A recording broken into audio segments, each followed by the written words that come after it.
Hello, people of the internet. It is I, Soul Dragon here, back with more Stay Night Remaster. Today we are finally getting on to day 11. The past two streams have been day 10 because it's getting long in here. The game be getting long, but it's all worth it. It is quite a good story, and I'm enjoying myself. And if you are enjoying yourselves and you're watching this on YouTube, please, for me, be sure to like this video, comment down below if you have anything to say, subscribe to the channel if you want to catch when these vids come up, and you can always check me when I'm live by checking out the description down below where there are links to the Twitch and Discord, where you can follow or join to catch those notifications.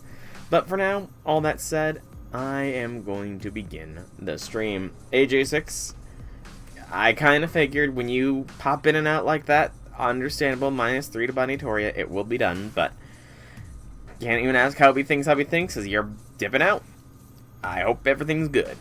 So, we're going on to day 11 at last. Hopefully this one's not as long as day 10. That's all I can say on the matter is, hopefully day 11 is nowhere near as long as day 10, because good gracious, day 10 was long. Day 11, Beautiful, Part 2. Flashing lights. A blinding light.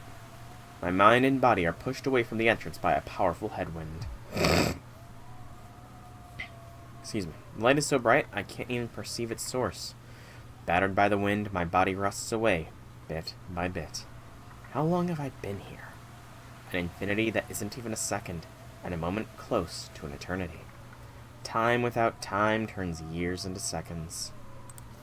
Thus, my long, weathered body is being polished to a mirror-like shine while it erodes away. Ah, you got a meeting to go to. Fair enough, man, fair enough. Oh. Forward. This place is suffocating. An aimless, weightless, total vacuum. This world worn away by wind is no place for a person to be. That's why I kept going. My volume doubles with each step, and my breathing and walking become harder. 1 step, 2 steps, 3 steps are already impossible. I can't go any further. The wind shoves me back when I try wearing my body away. But if I want to escape, then I have to keep going. The wind is blowing from beyond that light. The light is an entrance and an exit. This place is suffocating, so I need to hurry to the other side. If I can go through the entrance, the wind will be even stronger. If I can go through the exit, the suffering will ease. I reach out. I reach out with all my might. The light is just ahead, but I can't reach it. The aurora blinds me. I just can't reach it. It's suffocating. Blood spills from my mouth as I reach out, but I can't touch it. Why? It's just a meter ahead of me. So why does it feel like I'm aiming for an ever-distant point in the sky? I have no idea what that was all about. Huh? The sound of my name wakes me up. You can't do that. If you can try and take it off just because things are getting hard, you'll die. Elia is staring at me. Elia, why are you in my room? Because my room's close by. Duh. I woke up earlier, so I came to watch you. Huh. Apparently, Elia was watching me sleep. That being said, was she doing it because... Was I crying out in my sleep? Yeah, Shiro, you were moaning and trying to unwrap your left arm. I came because I guessed that might happen. I dulled your pain while you were sleeping, so it should feel better now. Ah. I noticed that my right hand is grabbing at my left arm. Talk about dodging a bullet. If Ilya hadn't come to help me, I would have torn off the shroud of my sleep. Thanks, Ilya. No need to thank me, Shiro. We're friends. Besides, I promised you that I'd help you if you were ever suffering. Remember? Her smile takes my breath away. I realize that Ilya truly came here to help me out of sheer goodwill, and feel ashamed. I wanted to see your sleeping face too. It was so adorable to watch you try to bear with the pain. I slammed the brakes on my beating heart. Ilya, you shouldn't sneak into people's bedrooms, especially at morning and night. I'm like any other guys, so it's problematic in a bunch of ways. Oh, really? In what way specifically? I'd like to know. No, even questions like that are off limits. You're a girl, Ilya, so you shouldn't come into a man's room first thing in the morning. It's dangerous, you hear me? Real dangerous for you, but also for the naive heart of adolescent young man who's in charge of this house. Really? That's even harder to understand, Shiro.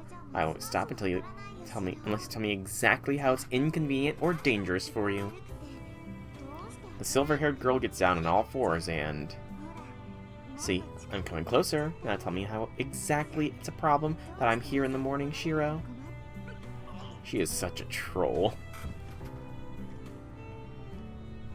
I roll away from her in a panic, still wrapped up in my covers. I'm in danger. Every morning I have to face the facts of my male physiology.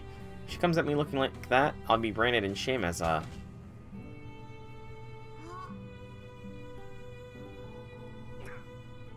My head runs smack dab into a wooden post.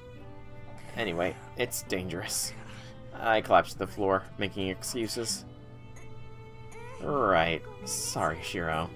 Does it hurt? It hurts. Pain is so bad I'm seeing stars, but I can't let that slip in front of Ilya. Nah, I'm fine. It woke me up, so don't worry about it. I shake my head and stand up.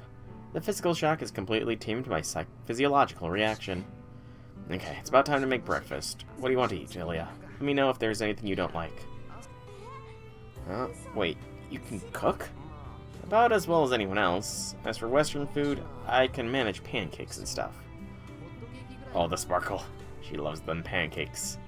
Ilya's face lights up. Seems she's quite pleased to learn that I know how to cook. Want to do it together? I was going to call you after I finish cooking, but you might as well come with me to the living room now. Really? Yeah, I'll come. I want to see you in an apron. Okay, then the three of us can work together to one-up Tosaka. I promised Sakura I'd cook with her this morning, so you can help. Never mind. I'm not going if Sakura's there. Go by yourself, Shiro. Ooh. Cold. Huh? What's this now? Do you hate Sakura or something? No, she's actually the type of person I like, but I can't approve of her because she isn't right for you. Not right for me. I mean it. You know it too, but you're trying really hard to pretend that you don't. I'm not gonna argue about it now. Ooh. Ilya starts walking out the door. Also, I don't know what trance you were in, but don't force yourself to keep going. What you're seeing is Archer's Magecraft, not yours. Even if it'll become yours eventually, it's only a possibility for now. If you try to project anything in your condition, your body will fall apart from the inside. If I project anything? I repeat Ilya's words in confusion. And then... Remember your weapons catalog. The firing hammer goes off. The dream I had on that operating table. A hazy understanding of what I saw and what it meant enters my mind. That was probably an extreme form of projection from the end of the earth that replicates any weapon he sees as swords. That's right. Archer's noble phantasm is a form of magecraft that only he can use. Archer's a blacksmith heroic spirit who can create solid replicas of any weapon he's seen. You've inherited that power through his arm, so you can use it too. You aren't aware of it yet, but you can instantly recall his incantations if you feel like it. But just because you can, doesn't mean you should. The priest was right. Once you take off that cloth and project something, you'll be beyond saving. So don't take it off, no matter what. I won't let you go off and die like Kiritsugu did. I'll never forgive you if you leave me all alone before I get to kill you myself. That's kind of sweet. Ilya leaves into the hallway. I could sense hatred mixed with genuine concern in her warning. Kinda sweet, kinda terrifying. But that's just Ilya for you. I finished washing the turnips. How are the chicken wings doing? Chicken wings for breakfast. Interesting. Yep, just finished blanching them. Cut them into fourths and we'll stew them. Senpai, what are you doing with that curry powder? Making a sauce. I'll use it to glaze the sardines before I grill them. Ellie doesn't like fish, but I bet she'll eat it if it's curry flavored. That's a great idea. I'll trim the fish, so please keep an eye on the stew. No stew for breakfast. Oh, that's okay. Since I don't need a knife to trim sardines, I'll ask you when it's time to scrape out the bones. Use the dashi and soy sauce to braise the kabocha squash in the meantime. We should have at least one sweet dish. Roger that. Well, you look like a sushi chef, trimming fish with one hand, senpai. Sakura cheerfully reaches into the refrigerator. Maybe she feels better after a full night's sleep because she's in a great mood this morning. And I'm having fun in the kitchen with her, too. Sakura thoughtfully anticipates what I'm trying to do and preps everything I need. Cooking together with her is so comforting. Sushi chef, you stopped moving. Huh? Spaced out for a second. We better hurry. It's almost 7. I sigh quietly so Sakura won't hear and resume trimming the sardines. Sardines have soft flesh, so it's better to trim them with fingers than a knife. It's something I can just barely manage to do with my only working hand. When did you learn that skill? I don't think it's very common to trim fish with only your right hand. It isn't a skill, I'm just doing the best I can with what I got. You could learn to do it too. That's all. That's all. When people say kitchen skills, they mean stuff like ice carving or butchering a cow with a single knife. There, you can handle the rest. We'll grill them after you debone them, so put them in a bowl. I step away from the cutting board and move in front of the stove. I turn on the heat under the frying pan and add half a teaspoon of oil. I'm more or less on autopilot thanks to muscle memory, so I start looking up at the sky. Senpai. I grunt absently. This might not be any of my business, but did something happen with Ilya? My hand holding the pan freezes, but only for an instant. Sakura probably didn't notice. Yeah, a little. We talked before we came into the kitchen. Ilya is who she is, and this isn't easy for me. I have no idea how I'm supposed to deal with her. As a master, you mean?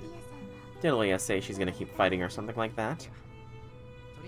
Nah, she doesn't seem like she wants to fight right now. Maybe she never wanted to fight to begin with.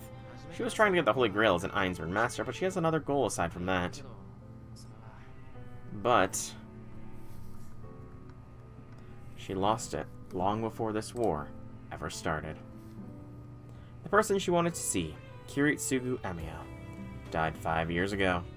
So what can I do for her in his place? What should I do? Hey Sakura, if Ilya says that she doesn't want to go back to her country, can she live here with us? Ooh. This is your house, Senpai. My opinion doesn't really matter. What are you talking about? This is your house, too. I definitely need to consult my partner before letting in any new housemate. Am I your partner? Yeah, who else? Ilya or Tosaka would never help me so perfectly in the kitchen. Well, you don't know that, Shiro. Sakura, pan's ready. Ask her for the deboned sardines. Sakura gives them to me with an unsteady motion. What's wrong? Is her fever back? Right, got it. I'll do my best to get along with Ilya. Yeah, I'd be happy to see that. Ilya says she doesn't dislike you, so I bet you'd get along if you talked. Yeah, that would make me really happy. Once the Holy Grail War and our relationship as master ends, I'd love to have Sakura and Ilya live here. We can make breakfast together without a care in the world, just like today. I'd pay any price to make that happy future come true. Shiro, you know, Ilya has said that she doesn't think Sakura is right for you. Why do you think that Shiro's going back to not thinking again. For more shame, Shiro. For shame. Yeah. Morning. You drew up early for a Sunday. That's right, Reen is not a morning person. Suddenly, incredible sights walks by. Did you just see a strange person walk by? Well, if you saw it too, then I'm guessing I'm not hallucinating. We timidly peek into the living room. With a loud thump, the newcomer violently plants herself on the floor to stake her territory, then she grumpily pours herself a cup of tea and turns on the TV with a sour expression. Oh, so Tosaka-senpai isn't a morning person. Sakura, isn't that term usually reserved for more endearing behavior? Sakura is very respectful, Shiro. We start eating breakfast. I'm sitting next to Sakura at the dining table while Tosaka's next to Ilya. This is seasoned so tastefully, Sakura. I suppose I'll eat this. I can't tell if Ilya is praising or attacking her. Alright, I lose. I don't normally eat breakfast, though. In classic Tosaka fashion, she grumbles even as she munches on the tamagoyaki. One grunt, she focuses on her food without saying anything else. Breakfast passes in silence. The only noise comes from the TV as it alternates through topic after topic. I see a familiar backdrop on the screen. There's no doubt about it. They're talking about mysterious bloodstains found this morning in the Shinto Park. Missing people in Central Park, large number of bloodstains in the vicinity. It was a rather graphic incident. An older man out on a morning run found bloodstains at the park and reported them. Police officers responding to the scene discovered enough spilled blood to account for a single person, as well as partial human remains. Apparently there were enough remains for up to 4 victims. Police are looking in the background for 4. Wait, why 4 victims? I thought they only found enough blood for 1. Because the body parts pointed to that many people, probably. Even if they only found parts of the bodies, they could figure out that much. Yeah, like if they found, 4 left hands or something. Tosaka, do you think a servant, that Zaukin, did this? Maybe. I don't know whether Zaukin was responsible, but the shadow definitely did it. Look at the edge of the video. The plants are all black and withered like they were when it shows up in the forest. Tosaka analyzes it casually, but there's still 2 things I don't understand. Why, it's never done anything like this before. Even if it was taking magical energy from people in town, it never, didn't murder them like this. Yeah, if I had to come up with a reason, it could be because it doesn't have any enemies to oppose it anymore. There aren't any masters left that can beat in a street fight, so now it can just do whatever it wants without worrying about being watched, right? You mean he's just killing indiscriminately now? Maybe, but personally it doesn't seem that way. Even if Zaukin and the Shadow are connected, I think this might have been an unforeseen accident. I'll bet you a tamagoyaki that this came as a surprise to Zaukin. Not that Tosaka even has any tamagoyaki left to hold up her end of the bet. And now her eagle eyes are eyeing my plate. Why do you think it was an accident? Because he can't clean this up. There's blood stains, but Zaukin wouldn't have left bodies at the scene, which means that Zaukin wasn't there while that spooky shadow was having a meal. I see. One more question. How did they know that there are 4 victims? There's only enough blood for 1, and they said they only found enough body parts to make up 1 person. It's not body mass, but shape. What if they found 4 body parts that each person can only possess 1 of? You can count those to figure out how many victims there are. Oh, Shiro, you are showing your stupidity again. Think about it, if you found 4 left shoes and a pool of blood, how many people would that add up to? Tosaka talks about it calmly. As soon as I imagine that visual, my appetite suddenly goes away. Is it because you just realized how dumb you are, Shiro? After breakfast... Come with me, there's something we need to do. She takes me to the dojo. I have no reason to say no, and I was planning to talk to her about our next steps. Hey, I only asked Shiro to come with me. What are the rest of you hovering around for? Tosaka's cranky that we have uninvited companions. You seemed oddly hostile, so I thought it was dangerous to leave Senpai alone with you. Shiro and I have an alliance, I'm not gonna backstab him, and you know that. So what are you doing here, Sakura? Well, it's my job to protect him. Confident, aren't you? And what about you? You know what I'm going to do here. Here to join the peanut gallery? No, I'm with Sakura on this one, Rin. I know what you want to do, but I don't know how you plan to accomplish it. I'm here to keep an eye on you so you don't do anything strange to him. Fine, I'm just gonna tweak his body a bit to help him out, so don't get in the way. I can't afford not to concentrate on this. Tosaka's overnight bag is in the dojo. She must have brought it here before breakfast. It's filled with tools I think I remember seeing at her house, so I think I know what she's going to do to me, but... Sorry, Tosaka, one thing before we start. What is it? Don't tell me you're suddenly worried about the pain after all this time. Of course I am. Nobody wants to get hurt. But you haven't explained what you're gonna do. Anyone in my place would run away as soon as you brought all this stuff out. What is all this stuff? I would love to know. Our audience members nod. I'm glad I have such supportive backup. Oh, Shiro. My bad for not explaining enough. From your point of view, nothing I do is normal anyway. If you don't like it, you can just leave. Ah, she's sulking because we're ganging up on her. I'm not complaining. I have a vague idea of what you're trying to do, and I trust you completely. No matter what you tell me to do, I'll believe what you say. That's what I promised you last night. Then why are you dragging this out? If you don't have any doubts, then just shut up and behave. That's not the problem. I want to touch base with you on our future direction. We should clearly lay out what we're going to do next. The expression on my side changed. We were put off the discussion yesterday, but now it's time to hash this out. It concerns the future for all of us. What are we going to fight? What do we want to do? There's no going back once we decide. No, we passed the point of no return a long time ago. I'm just reiterating that fact. I'm not fighting in the war. I'll fight back if someone attacks me, but I don't want to be a part of this war anymore. I don't know what's going to happen once the war is over. I agree with Ilya. I don't think we can win against Grandfather. If the outcome is already decided, then he might not do anything to us if we just stand aside. Tosaka doesn't say anything. I can't tell what she's thinking, but she doesn't agree with Ilya and Sakura, so I think she's thinking what I'm thinking. Shiro, you don't think is the issue. I agree you guys should stay on the defensive. Sakura, you should stay at home and be on guard against Zouken. Pardon the yawn. Ryder's here, so if it comes to a defensive fight, she should be able to protect you and Ilya. Meanwhile, Tosaka and I will think of a way to beat Zouken. He's going to attack anyway if we stay cooped up here, and we can't let him run riot on the town. There's no telling when something like what we just saw on the news might happen again. Tosaka doesn't interrupt me. Whatever she's thinking, she also intends to fight Zouken with me. We can't leave him be, but we can't ignore the shadow either. Rin and I are going to go out at night. I want Sakura and Ilya to stay here and be on their guard. Excuse me. I'm just going to call her Rin when I can recall to, because, like, he's calling Sakura, I can understand, first name basis. But why Ilya? Like, you just met her, like, a week ago and you're already on a first name basis with her when you met Rin at the same time and you're not on a first base. It just, yeah. Oh, I unmuted myself.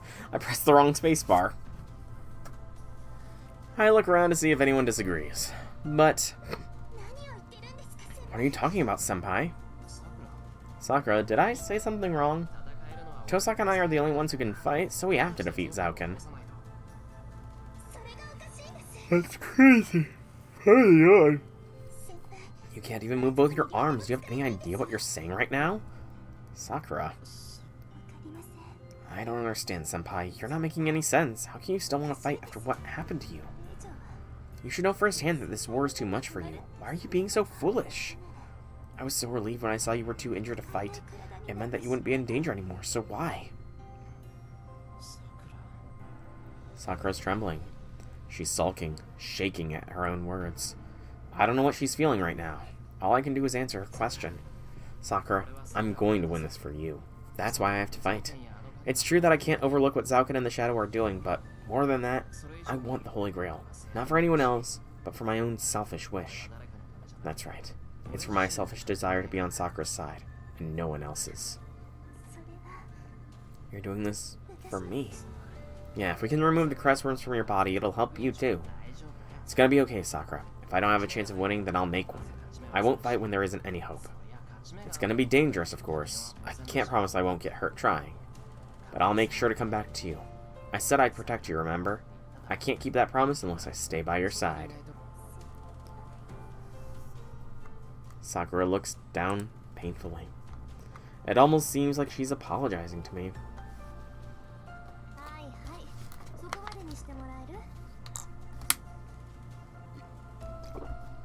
Alright, are you two finished yet? We're all on the same page now, so let's not beat around the bush. Sakura and Ilya will hold down the fort. Shiro and I will go out at night patrol. If we come across our enemies, we won't recklessly attack them. We'll only fight to reduce their strength when we have a chance at winning. Are you okay with that direction, Shiro? Yeah, it's reassuring to hear you say that. I'm just stating the obvious. And Sakura, Kiri couldn't extract all the crestworms from you, but it should mostly keep them in check for now. They won't go out of control again as long as nothing triggers them directly like the time with Shinji. On the other hand, as long as you stay in this house, Zouken hasn't won the war. He's going to come for you sooner or later, so you can't avoid fighting for him forever. You should know better than to talk like that.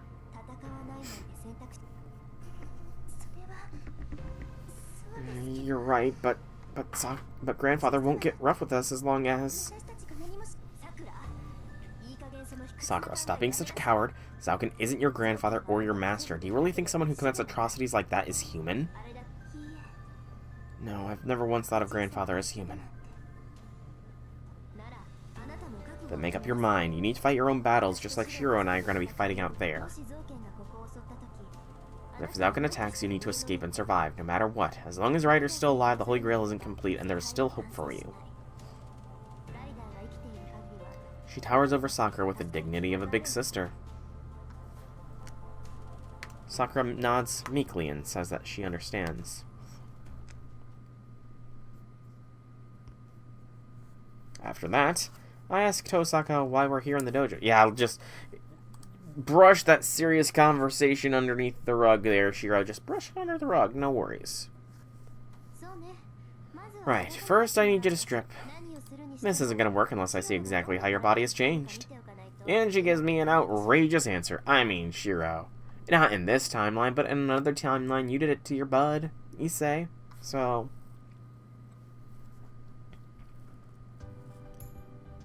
Huh? What? What?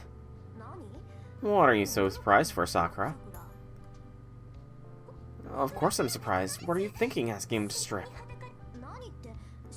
I'm thinking about Shiro, obviously. You're in danger, but he's in just as much danger. You know he'll be in trouble unless we take some measures. I know, but... If you do, then stop interrupting. Come on, you. Stop spacing out and take off that shirt. I'm going to apply a sign of evil warding, but I can't do that with your clothes on. Tosaka glares daggers at me. But Sakura's gaze is just as painful. It's like her anxious eyes are asking me if I'm going to go over to her sister. Hurry up, your body needs time to assimilate before it goes out, before we go on patrol. Okay. The situation is too serious to worry about feeling ashamed. I don't want to get naked, but taking off my shirt is just like changing clothes, so it's no big deal. I took off my shirt, Tosaka. Now what? Come here, I'm gonna use a little bit of my magic crest. Over to you, looking like this? Of course, I'm going to touch you with my left hand, gauge your physical condition, and then inscribe a ward against evil on you. It might tickle or hurt, but I need you to bear with it. She beckons me over. I can't escape from the dojo now. I give up and go over to Tosaka. I have a feeling Sakura's eyes are boring into me. Oh man, that's an angry look. Angie. Sakura's Angie. One morning before I start, you talked about flipping a switch in your body before, but don't do that this time. You'll be in danger if you open and close your magic circuit carelessly. Okay, got it. My voice pitch is higher and it's getting hard to breathe. I'm half naked and really close to Tosaka. Why wouldn't I be nervous?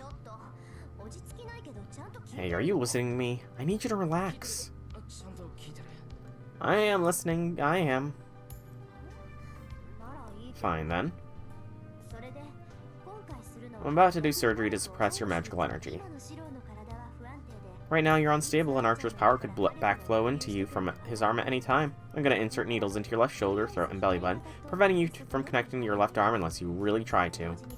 It's a precaution against the shadow too. That thing sucks up any magical energy near it. The sign I engrave on you will give you some magic resistance, so you should feel less uncomfortable the next time you run into it. With that, Tosaka places her palm on my chest. I yelp in surprise and barely managed to stop my feet from beating a hasty retreat. Oh, is it hot? Can you put up with it? I'm gonna transfer a crest to you through my left hand, so I can't lower the temperature any more than this. No, the temperature's fine. Tosaka's hand was soft, it nearly shattered my heart. Each time her girlish slender fingers touch my chest, I can feel the heat rising in my head. Okay, I have a good idea of your chest now. Up next I'll do your navel, and it's gonna hurt a little. I'll need to stick my fingers in your belly button, so try not to move. Don't worry, I won't move around too much, so it won't injure you. Wait, move around. What around, Tosaka? My body spasms. My stomach. Tosaka's palm on my chest was unbearable enough, but now something small and stick-like is under my skin, digging around inside my body. Wait, not yet. I said it would hurt. Stop making those noises. It's distracting. It's making me feel like I'm doing something wrong. Oh, I mean, just looking at Sakura implies the same thing. You idiot. It's only making me blush even worse when you talk about it that way. That's it for your navel. Now I'll move to your shoulder and throat. Stay still, okay? I'd rather dash out of the room like a scared rabbit. I want to run, but it'll just make Tosaka more self-conscious, so I stop protesting. Come on, suck it up. I'll start with your shoulder. Hang in there, grit your teeth, and stop making funny noises. Okay, I'll try. I look away from Tosaka, feeling embarrassed. My whole body must be red, not just my face. I know we're doing it for the magecraft, but I feel bad for making Tosaka uncomfortable, too. How am I supposed to look at her in the eye after this? There, I'm finished. Go cool off, I need to put away my tools. Tosaka starts packing her first aid kit looking box into her overnight bag. Still flushed, I finally managed to catch my breath. And then... I notice that Sakura looks like she wants to say something. She's looking away and wringing her hands uncomfortably. What's wrong? She glances at my face. Then she takes a deep breath as if to work up her courage and asks, Senpai, we're a couple, right? My cheeks suddenly reach boiling temperature again just seconds after finally cooling off. Senpai? Stop it. This is absolutely the wrong time to get tongue-tied. Yeah, you're my... That's right, I'm just being weird for letting my sister get to my head. Finally, I realized that Sakura's been looking so hurt because she's been pouting. Sorry, but Sakura, Tosaka, and I aren't like that. I just couldn't help myself in that situation. I know that, but please try to keep it together. You're my boyfriend. I know. Wow, this is the first... Like, none of the other routes have any sort of, like, official ship. Like, it's very heavily implied that Saber and Shiro fall in love. And it's incredibly heavily implied that Rin and Shiro are a couple. But, like, they're putting the label on this. And again, it just makes me wonder, what the heck is Sakura feeling in Fate and Unlimited Blade Works? Because she knows that she will never have Shiro in those routes. It's gotta be, like, heartbreak, man. I couldn't resist. I'm a guy and I've had a crush on Tosaka since my first year of high school, so there was nothing I could do. Sorry, I'll keep it together next time. I'll do my best not to let her get the better of me.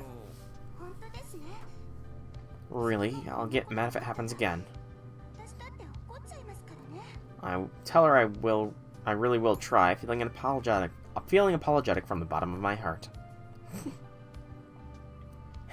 I can't believe I'm only now realizing it, but well, it's awfully nerve-wracking living under the same roof with 3 girls.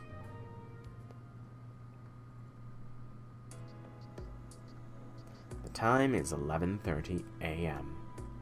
It's almost lunchtime. The kitchen is busy and filled with unapproachable tension. Tosaka-senpai, I was thinking about making something light for lunch. Is there anything you don't like eating? From the corner of the kitchen, Sakura timidly asks Tosaka a question. She answers. Okay, I'll make Mapo tofu then. She completely ignores Sakura's question and starts making tofu on her own. This is perilous. Have you lost your mind letting those two cook, Shiro?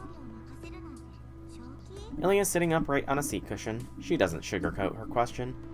I can see how, from Ilia's point of view, Sakura and Tosaka look tense. The longer you leave them alone, the more tense they'll get. Why did you ask them to do that when you know how they are around each other? It just kind of happened. When I mentioned lunch, Tosaka said she'd cook, while Sakura insisted that it was her job. They talked about it quite a bit, but neither was willing to back down, so I said they should just both cook. That's what you said, huh? Neither of them look ready to give in, though. Ilia accepts my explanation and takes a polite sip of tea. As expected of a princess, even without knowledge of proper etiquette, the way she drinks tea is so graceful. But Shiro, shouldn't you be there to bridge the gap between them? Why are you having only Rin and Sakura cook? The Tosaka and the Matao are enemies. Rin wants to kill her, you know. That was only until yesterday. Tosaka's helping us because she doesn't want to fight Sakura, and they aren't enemies. They get along, and I trust them to make my lunch because I think they'll do well. Oh, Shiro, ignorance is bliss. They get along. Isn't that such a surprise? We were enemies, but we're friends now. They're the same. Oh, Shiro. Excuse me. Ignorant Shiro. But you and I are special. That's got nothing to do with it. You can tell just by looking. Tosaka's being more gruff than usual, and Sakura immediately worries she's done something wrong. Meaning...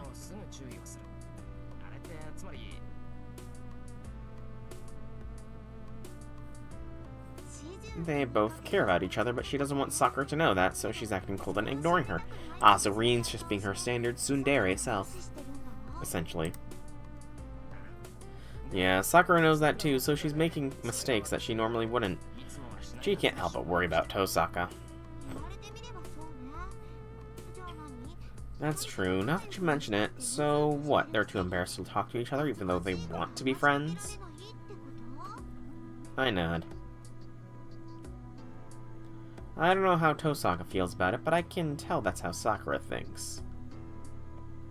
I'm sure that Sakura likes Tosaka and wants Tosaka to like her. Otherwise, she wouldn't refer to her as Big Sister. Rin's actually pretty awkward, huh? Ilya watches the pair in the kitchen. She sounds impressed.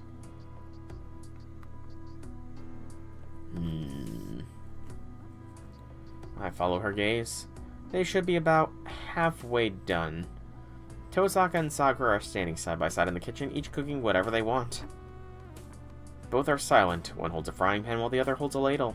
The silence drags on. It's starting to get suffocating even for me. Hey, Sakura, Tosaka-senpai. Then, like true sisters, they both break the ice at the same time. What? If you got something to say, say it. I'll hear you out. It's nothing, really. Did you want to say something, Tosaka-senpai? Not really. I was just thinking about how it's not every day you get to see what seasonings someone else uses, so it might be useful to know which ones you use. Yeah, I'd like to hear about your recipes, too.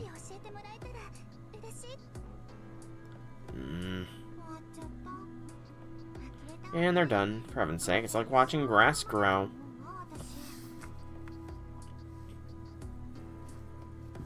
The scary thing is that I can't deny it. Tosaka's usually so open and unreserved, so why is she suddenly so shy when it comes to Sakura? Dude, it's because they're sisters that were separated for like a decade or something. Of course they're gonna be shy around each other. Or awkward. Rather. That goes for Sakura, too. She calls Tosaka Ni-san when she was with me, so it's painful to watch her being so polite with her now. What is it, senpai? I want to talk to you. Come here.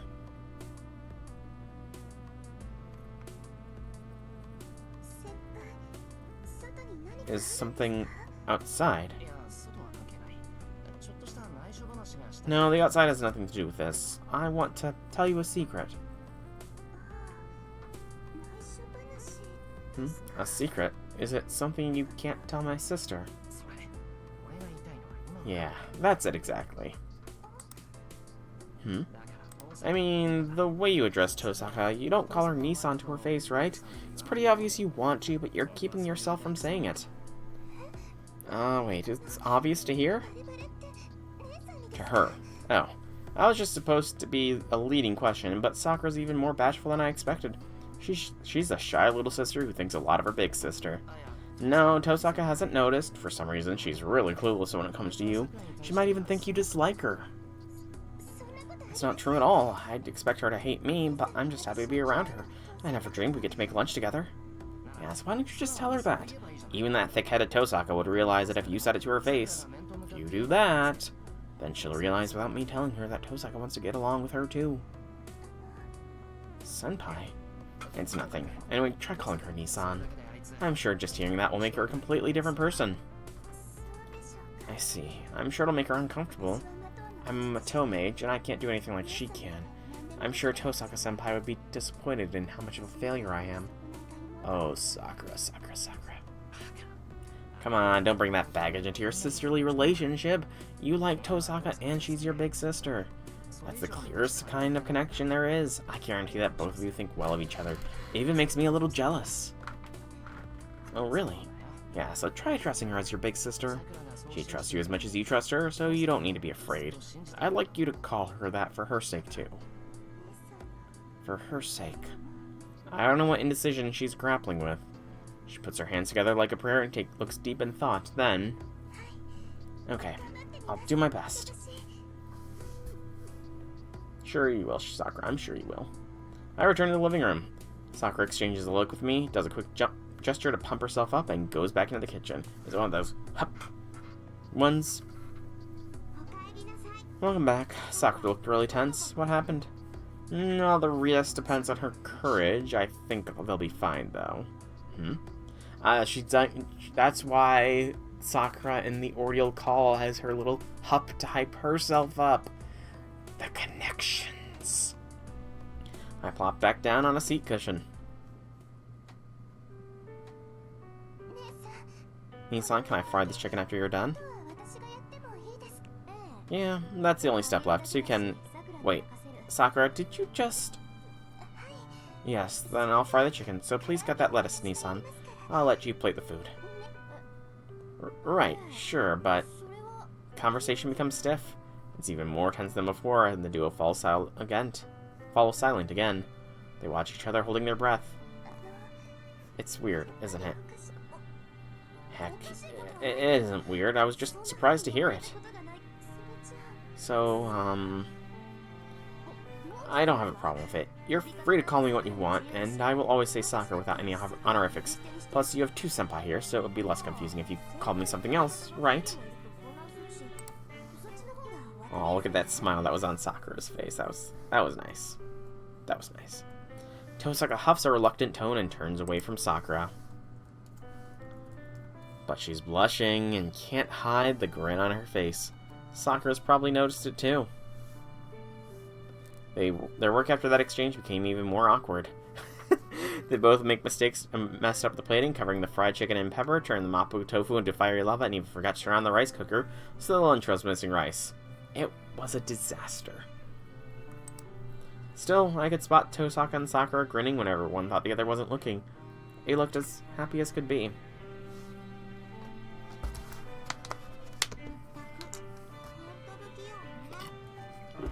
Goodness, they're so awkward with each other. Ilya remarks with an exasperation before making a face as the mapo tofu tingles her tongue. I nod in agreement and enjoy the slipshod lunch they made for us. Slipshod. That's a new word.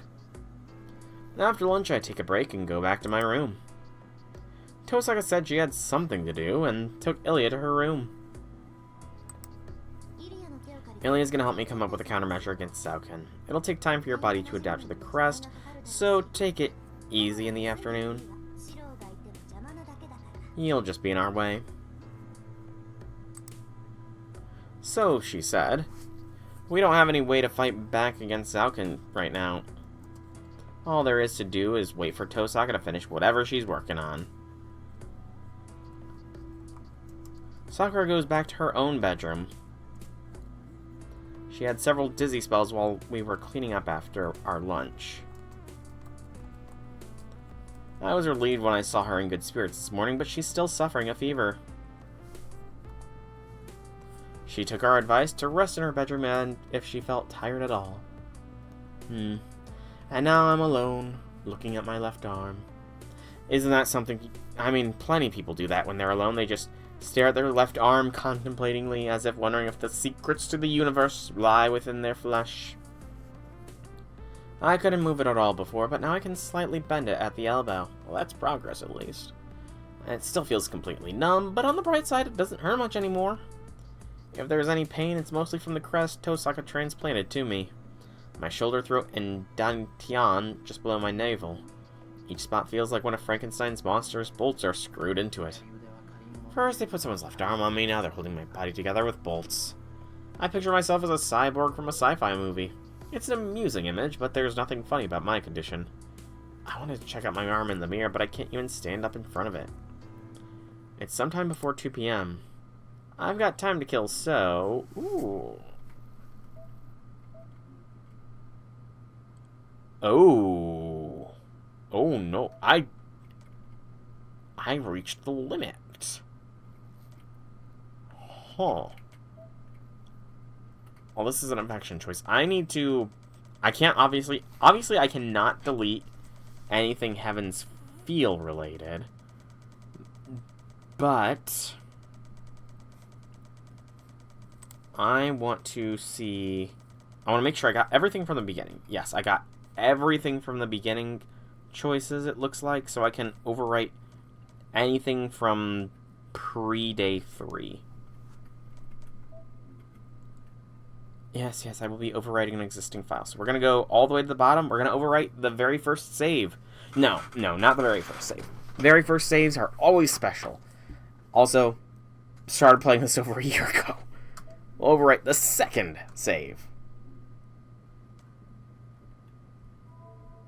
I should have... Why didn't I overwrite the transition to nighttime?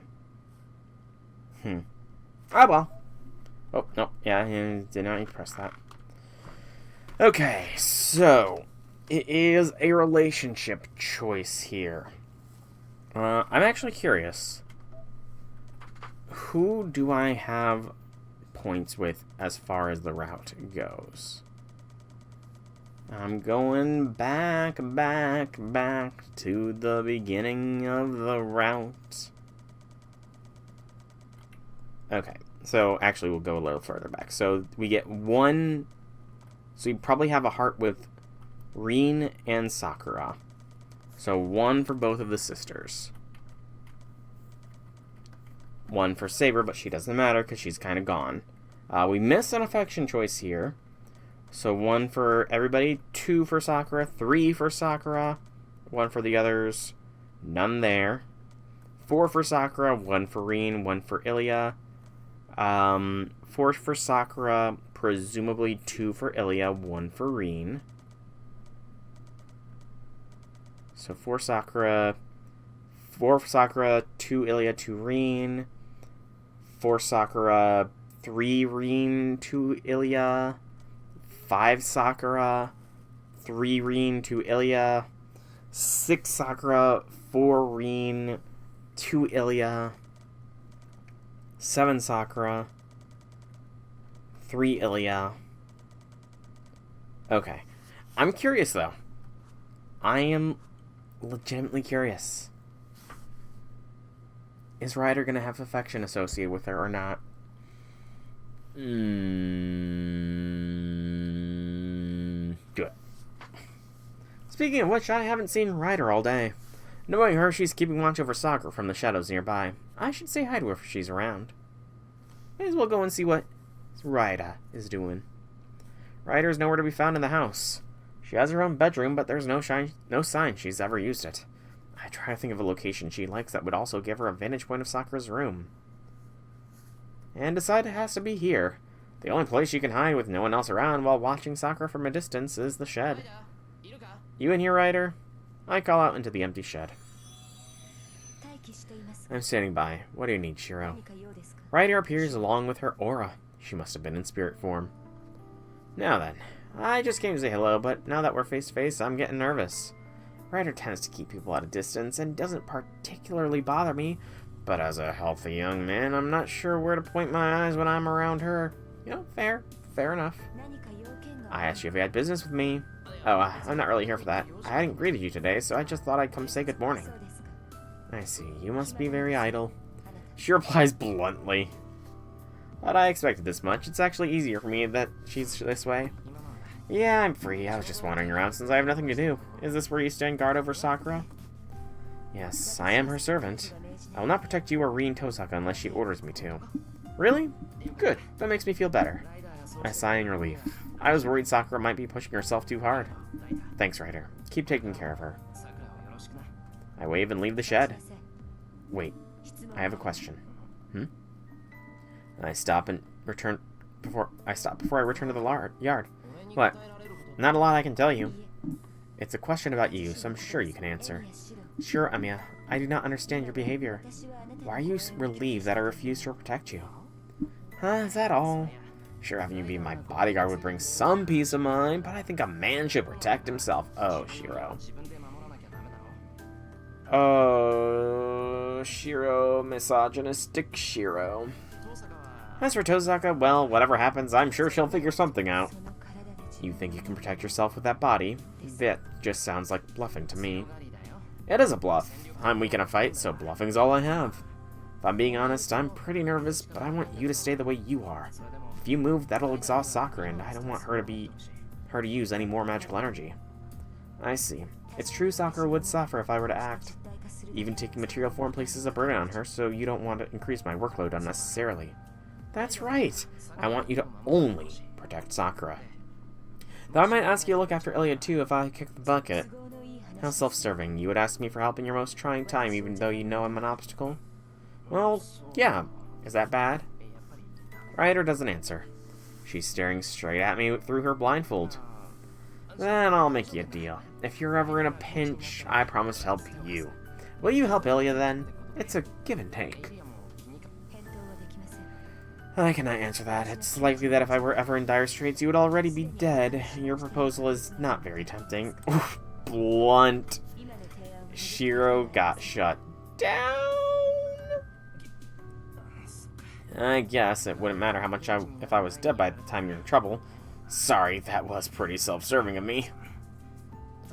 I'm in a bind then. In that case, it would be best if I took Ilya to a safer location. She doesn't want to go to the church, and I'd rather not leave her alone in her castle. Honestly, you're so unreliable. Huh? Did you say something, Ryder? Yes, I'll consider your offer. If you save me from a desperate situation, then I promise to honor your wishes. Is that acceptable, Shiro? Oh, really? But you said I was being selfish. We can serve our mutual interests, but only if you help me first. My eyes widen. I'm happy that Ryder took me up on my offer, but more than that... Ryder, did you just laugh? No, there was nothing to be happy about, so there's no reason I would have smiled. But I saw you laugh. Good reason or not, it was a real subtle change, so I almost missed it. That's impossible. I'm saying it didn't happen, so you must have misunderstood. Ryder flatly denies it. She's that insistent, maybe I really was imagining it. This is just an awkward silence. I was planning to just go back to the house, but there's something about the way Ryder's looking at me that seems to pull me in. She's as cool and stoic as ever, but I feel like she wants to say something else. The tension in the air feels nearly confrontational. Also, this thought just came out of nowhere, but Ryder's tall. Her hair is long and her legs are slender and well proportioned. I've only ever seen her face once, but she was incredibly beautiful under her mask. Tozaka and Sakura are beautiful too, but Ryder's on a different scale entirely. Do you have a question, Shiro? It's no big deal, but can I ask you something? I don't mind. What is it? Okay, you're pretty tall, Ryder. How tall exactly? I ask her frankly. Oh, Shiro, you don't ask somebody that. Wait, why is she backing away from me? Ryder? No, there's no reason to think of it. No other reason for this. Think nothing of it. Okay, so how tall are you? If you're taller than me, you have to be more than 170 centimeters. I cannot answer your question. Please, ask me something else.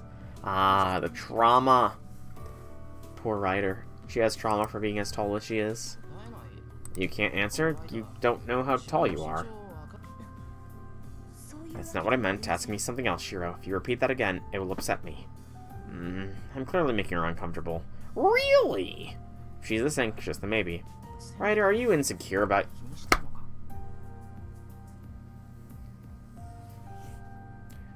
He acknowledged he was making her uncomfortable. And he's continuing to poke the beehive. Or rather, he's poking the snake. Ryder stiffens. I appear to have hit the nail on the head. We both fall silent again. Then when it becomes too much for Ryder to bear... Is that so strange of me? It isn't strange. I just wasn't sure why you froze up. Why do you care so much about your height? think the reason is evident enough. Surely you must feel the same way. A tall woman like me is ugly and not lovely at. Why not? I think you look cool, Ryder. Talk about a trivial insecurity. I sure wish I could be that tall.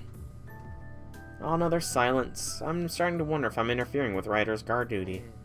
Am I bothering you, Ryder? Well, I was hiding to be on guard against any attack by Zauk, and if you come speak to me, then it defeats the purpose of concealing myself. Right, I should be getting back. Sorry for bothering you. That's Shiro Emiya for you. Just, you know, barging in, making women insecure, and then leaving without apologizing, truly.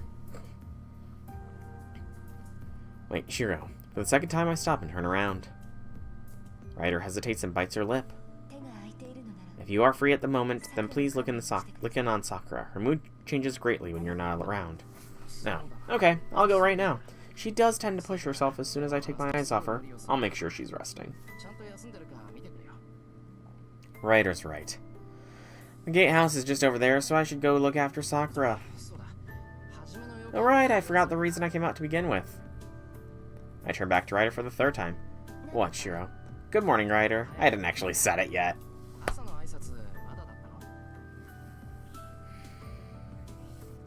Good. I'm so dumb for forgetting what... Oh, Shiro, that is not why you are so dumb. You are so dumb for so many other reasons, man. And then... Good morning, Shiro. Allow me to make a remark as well. Ryder goes back to her usual attitude, watching me. What? You waste time on trivial matters. It's too late to say good morning. We're in the afternoon now. That's embarrassing. To be honest, I forgot about you until just earlier. Seems so. Take greater care in the future. Also, please disregard what I said earlier. Huh? What do you mean? About how you must think of me a nuisance. Allow me to amend that statement. I don't think you're a nuisance at all, Ryder. Yes, I know that now. After all, you came here solely to greet me and for no other purpose. Turns out I didn't imagine it. Now that I'm face to face with Ryder, I can see she's wearing a happy smile. It's always good to see Ryder happy. Sakura, are you there? I knock quietly. Oh, senpai. I hear a languid voice coming from the other side of the door. Just a minute, I'll get changed. She sounds a little panicky. I must have caught her sleeping. About 2 minutes later. Thank you for waiting. Please, come in. Okay, pardon me. I was nervous, standing here waiting to enter a girl's bedroom. I've seen this room before, but the situation is different now. Back then, Sakura was unconscious. Now she's inviting me in. Did something happen? I was taking a nap, so I couldn't hear. No, nothing like that. I'm not here for any particular reason. I just came to see if you were getting enough rest. But I ended up interrupting her sleep. I certainly was. I was taking a nice nap. Yeah, sorry for waking you. You know your own body, and I'm sure you wouldn't force yourself to move around when you have a fever. Looks like I was just being overprotective. I'm disappointed in myself. That makes Sakura giggle. Am I overanalyzing you? No, you're not. You're perceptive. I just wanted to keep cleaning. If you hadn't come to my room, I probably would have snuck out. You would have snuck out? Yes, because I feel fine, so I don't want to stay in bed like a sick person. I was going to try and carry on like usual, even though you told me to rest. But I'm sure that'll make my sister upset, too.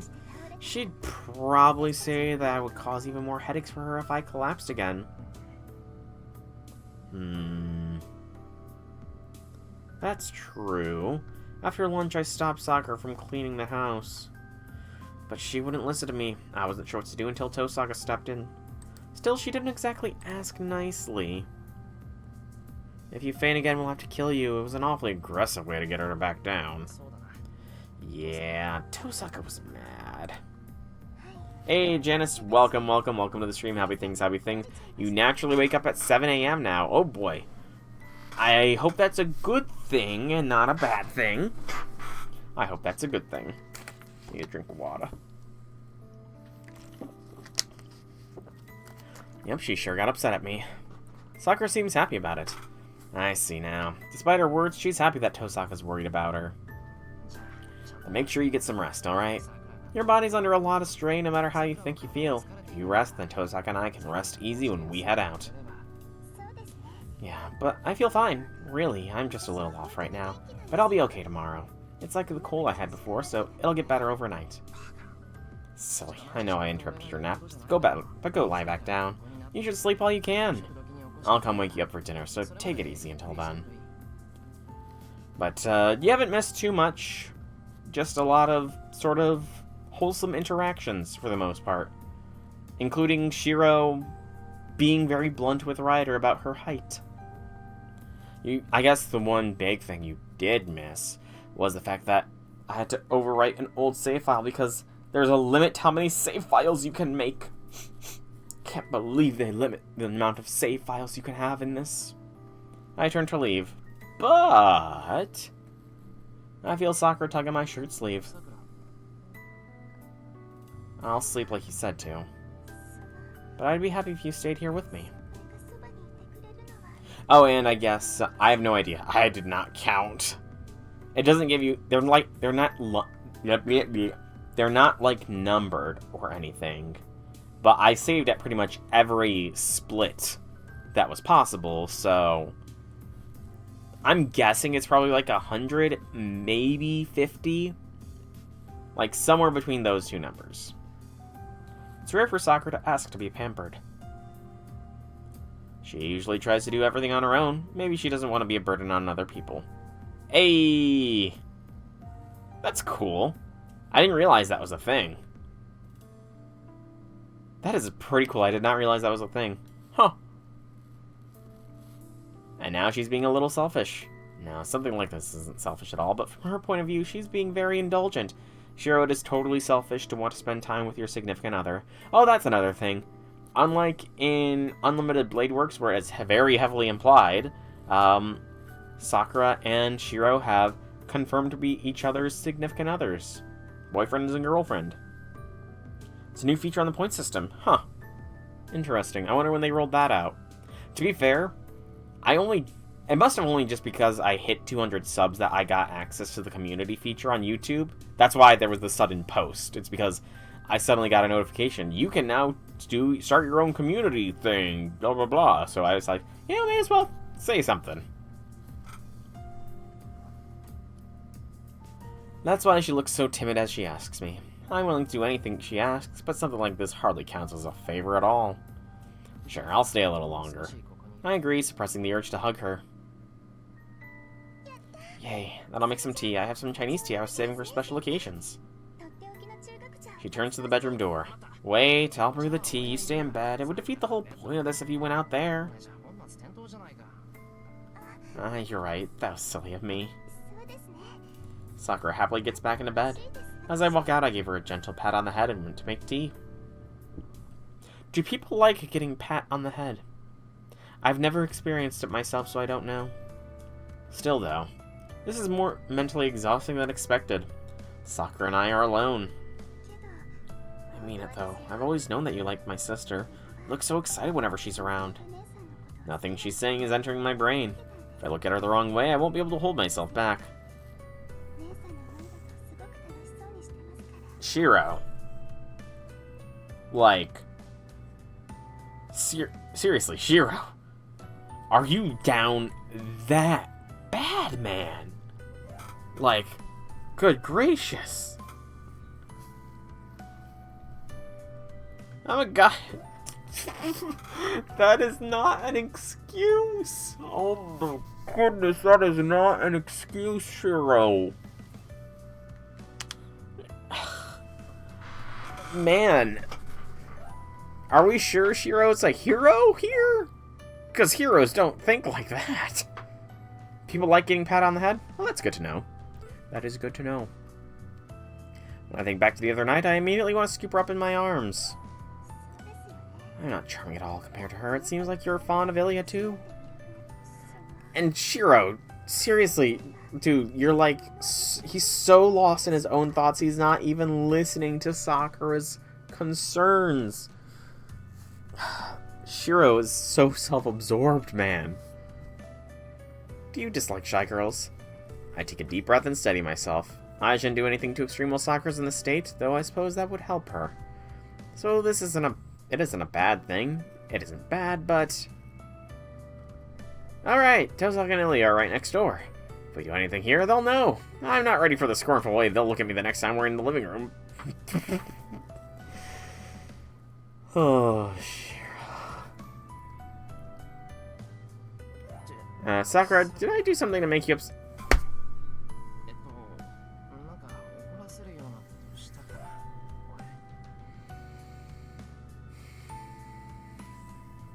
Shiro freaking Emiya. I'm pulled back to reality from my daydream when I realize Sakura's oddly gloomy. No, you haven't done anything. That's the problem. Huh? Well, I was just talking about some delicate topics, but you weren't listening. Sorry, I was daydreaming. I think you mentioned Tosaka. Yes, I did. I said you looked happy when she decided to sleep over. Ah, right. I was listening to Sakura talk about our current living situation. What about it, though? You like Tosaka, aren't you happy she's here? Yes, I am, but I'm just as anxious, too. Nissan is everything I aspire to be, and she has so much that I never did. So when she's around me, it's hard to be happy, and I don't want to look her in the eye. Feels like no matter what she or I do, I always ends up with her scolding me. I think I understand. Still have a long way to go, too. If I were suddenly faced with my ideal self, that sight would be painful and blinding. But even if I can empathize...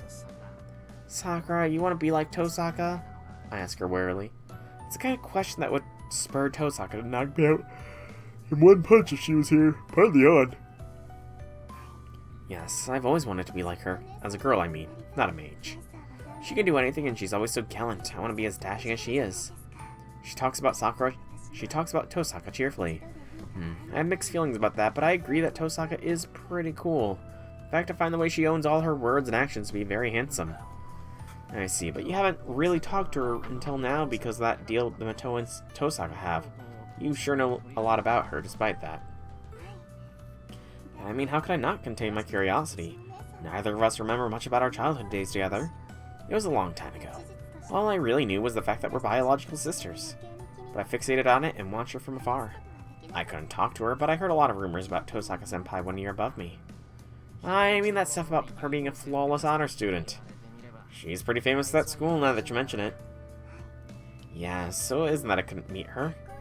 She calls me out fairly often at school, and I've seen her come watch the Kyoto Club too.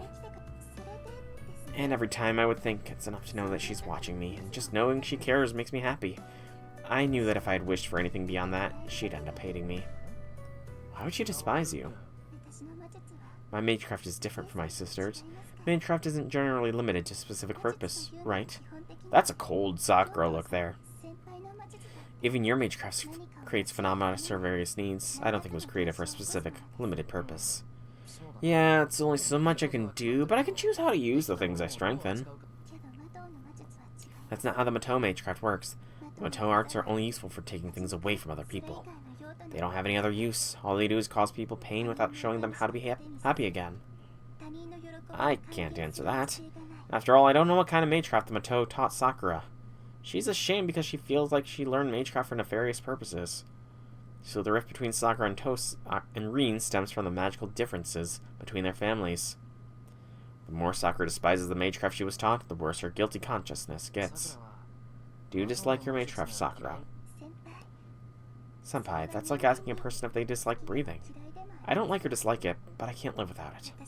It's the entire reason I was adopted into the Mato household. If I'd failed to become their successor, they would have gotten rid of me.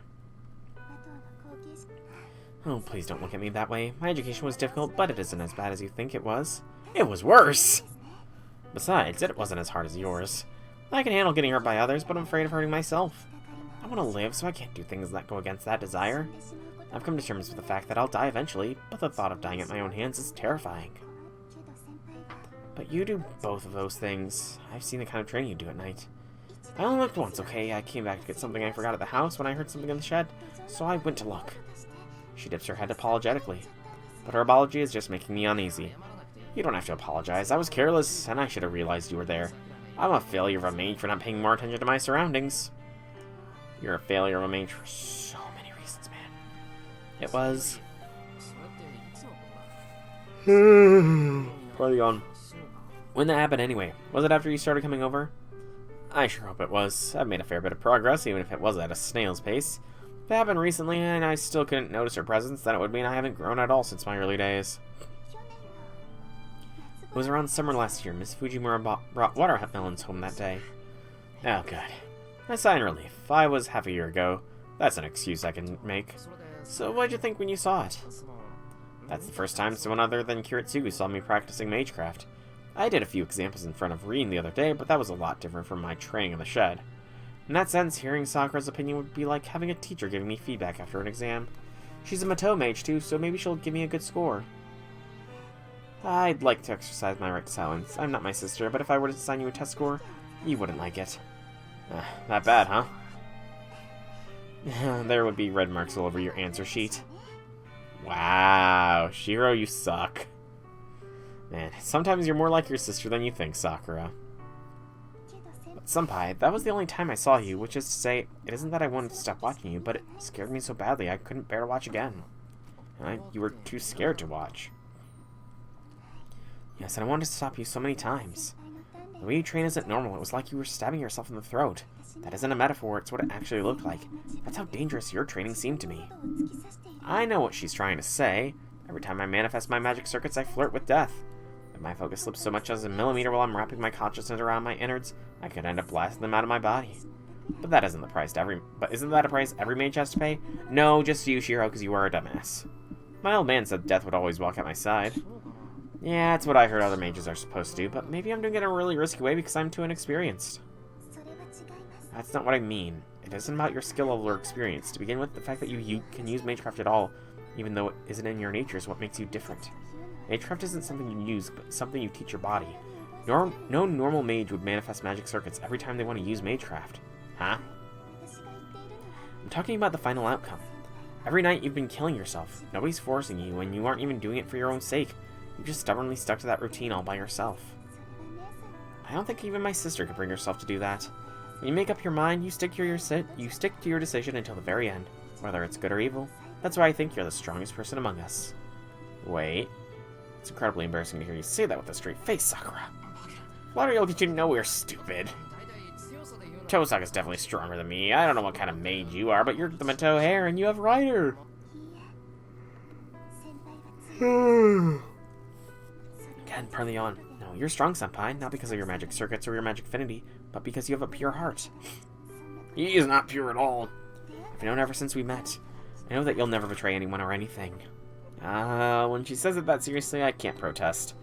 Thanks, coming from you, that means a lot, even if it is just flattery. I'll say what I really feel, even though I'm embarrassed. Sakura smiles, looking right back into my eyes. Why'd it pause there briefly? Uh-oh. She looks at me that way, it's going to bring back the fantasies I'd finally managed to shake off earlier.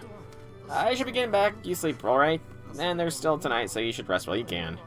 Awkwardly clear my throat. Try to find a place to point my eyes, and they settle on the wall separating this room from Reen's.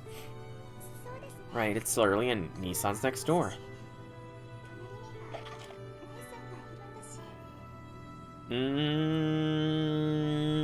That's an error. That's a blatant error. Good gracious. That is the most blatant error yet. Okay, no. The error where I had to get a mod to change it to be Artoria was the biggest error yet. But this is still a pretty big error right here. Yes, Shiro is far worse than I think any teenager has ever. Like most teenagers, though. Like, he is far worse just from how he's been talking. I'm sure I'm making the same face. I'll go back to my room now, and I'll come get you when it's dinner time. Please wait. Wait, for what? I would like if you stayed until I fell asleep. Find myself chuckling while she stutters, trying to ask for something. The air was blocked by my face cam? It shouldn't be. It was on the left side of the screen, and my face cam is on the right side of my screen. It says right there, Tosaka blushes, and looks around uneasily. That's the error. Unless things moved around, because... I can't reload my player, though. Yeah. Okay, so it wasn't blocked. It was just... Yeah, that is a very blatant error. But I'm definitely considering moving the face cam down to the bottom right corner for visual novels. Definitely considering that. I should ask her the same thing. Sure, if it doesn't bother you, I'll leave once you're asleep. Alright. Okay, of course, I'll do my best to stay awake. Look, Sakura. I'm happy to hear you say that, but there's no point in me staying here. Once Sakura lies down, she suddenly becomes quiet. She must be really tired if she's passing out as soon as she lies down. But before that happens... Senpai, I should feel better after resting for a whole day, but how's your arm doing? She starts talking to me again. I guess she doesn't intend to sleep after all. The arm's fine. It doesn't hurt as long as I keep this wrap on, and I'm starting to be able to move it. Little by little. Maybe I can start using it normally tomorrow. Thank goodness. It's been a long time since Nissan treated your arm, right? It was just an emergency measure, so it probably isn't working anymore. A long time? You know how she is. It was nice of her to use her magic crest, but all she did was buy you time. She knows it won't even last 7 days. Her tone is casual, but she said 7 days. The words sound terribly out of place. Yeah, it's probably about to run out, so make...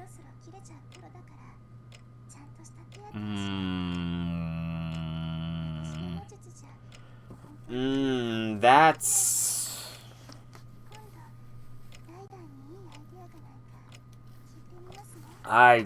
No.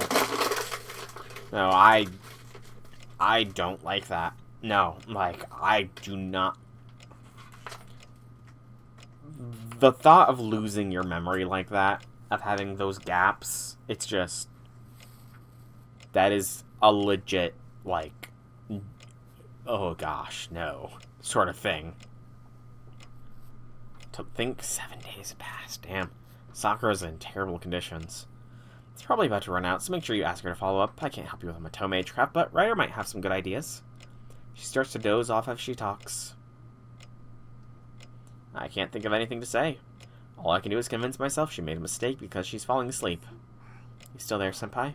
Yeah, I'm here. Good. Please stay with me. I have scary dreams when I'm alone, so please. Her eyes slowly close. I hear her breathing become slow and steady once she falls into a deep sleep. Turn off the lights and quietly leave the bedroom. Dark, stormy clouds fill my heart in contrast to her tranquil expression. Please keep an eye on me. Just as she's about to fall asleep, I can't help but feel like she said that unconsciously. Shiro, why are you leaving, man? Shiro. Shiro should have stayed. Interlude. If Shiro had stayed, you know, gotta wonder how different things would be if Shiro actually stuck around when Sakura was sleeping. I'm coming in, Sakura. He opens the door without waiting for a reply. He was never waited for his little sister to answer before opening the door. What, she still isn't back yet? What am I gonna do with her? He clicks his tongue as he steps into the room.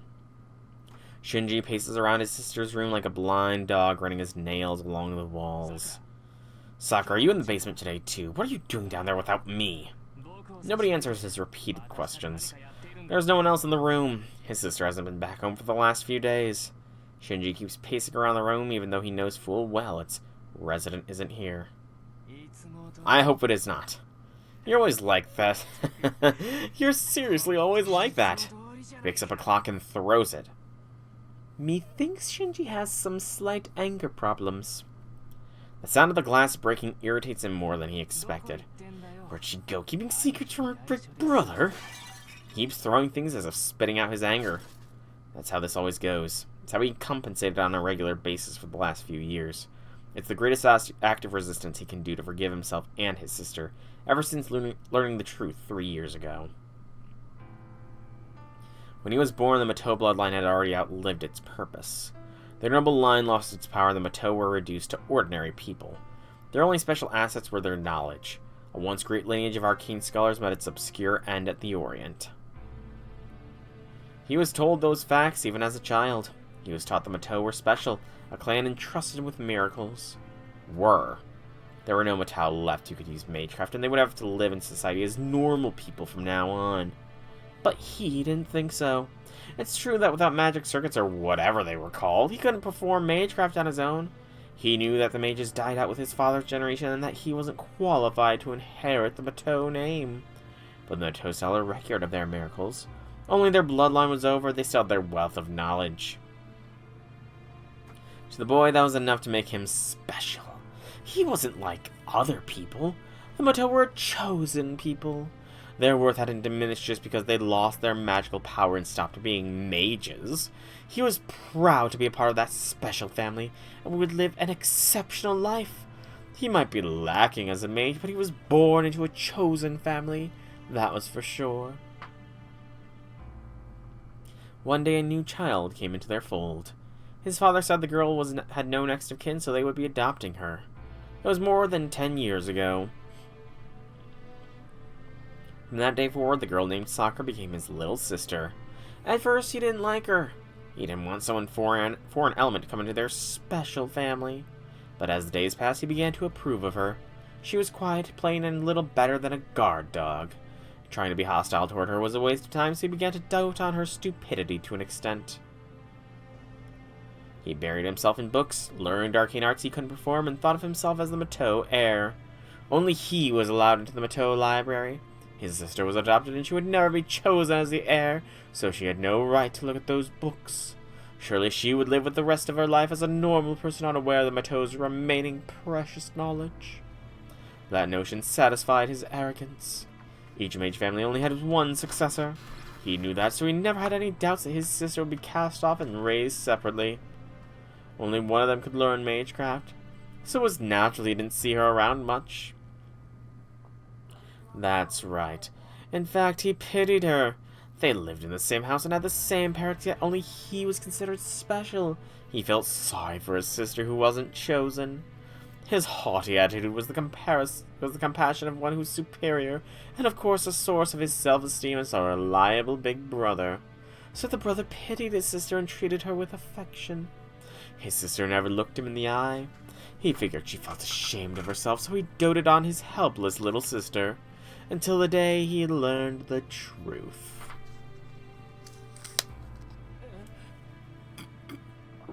Huh? That was the only sound he could make when he happened upon that room. Excuse me. A room he never knew about. The wisdom that was never imparted on him. And talents he was never born with. All of that was here. And she was in the middle of the room, surrounded by black, squirming things and their scary grandfather. His father glanced at him with the scorn he'd never seen before, as if he was an intruder. It was over. Everything he'd ever believed that he'd constructed in his head was turned upside down. He wasn't the special one. His sister was being kept away. She wasn't the one to feel sorry for. He wasn't the one looking down at her out of pity. His life was transformed. Now that his father didn't need to hide it anymore, he began to interact only with the little sister.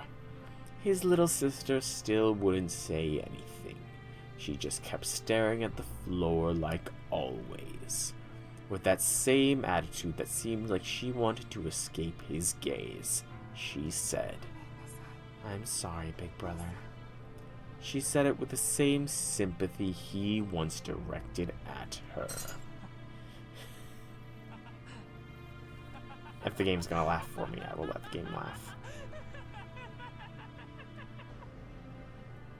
He laughed.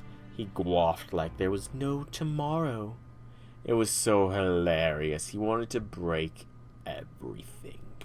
The girl he thought of as a plaything was the real master, while he was the clown all along. Was he the crazy one?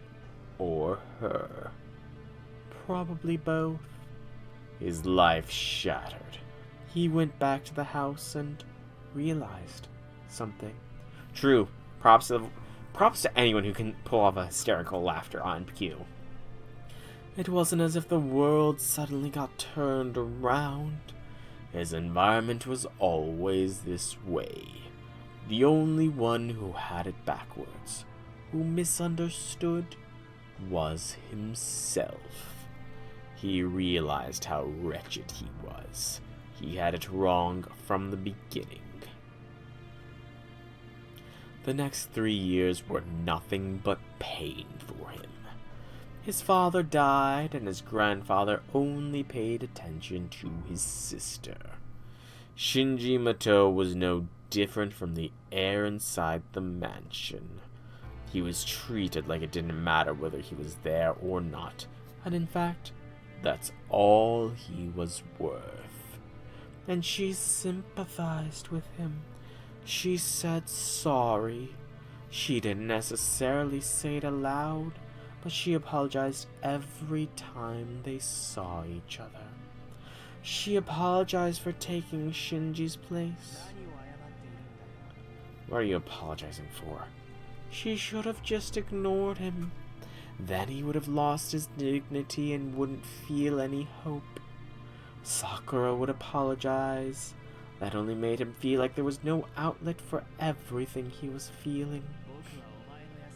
I'm your kind big brother. Your one and only brother you can count on more than anyone else. In light of his humiliation, surely there was nothing wrong with him treating her this way. She's still at Emiya's place? You're the family heir, our heir, the great successor to the Mato line. The room shows no signs of being lived in. That went without saying. To Sakura Mato, her only bedroom was that underground nest, while this room was just for appearances. She wouldn't care no matter how much he messed up the room or how many things he broke. It wouldn't change the fact that her name is the one on the door. And you're still going to apologize to me. It's always sorry with you. If you're really sorry, then what do I tell you? Will you feel guilty? I don't care. I think of yourself as a Mato at all. You should be a good little sister and do what your brother says. That's not in quotations. Again, another error. They did not put this little phrase in quotations. He tears off the bed sheets. She belonged to him. She never defied him, never thought for herself. She just lived here. So why did she leave him now? You took her from me, Emiya.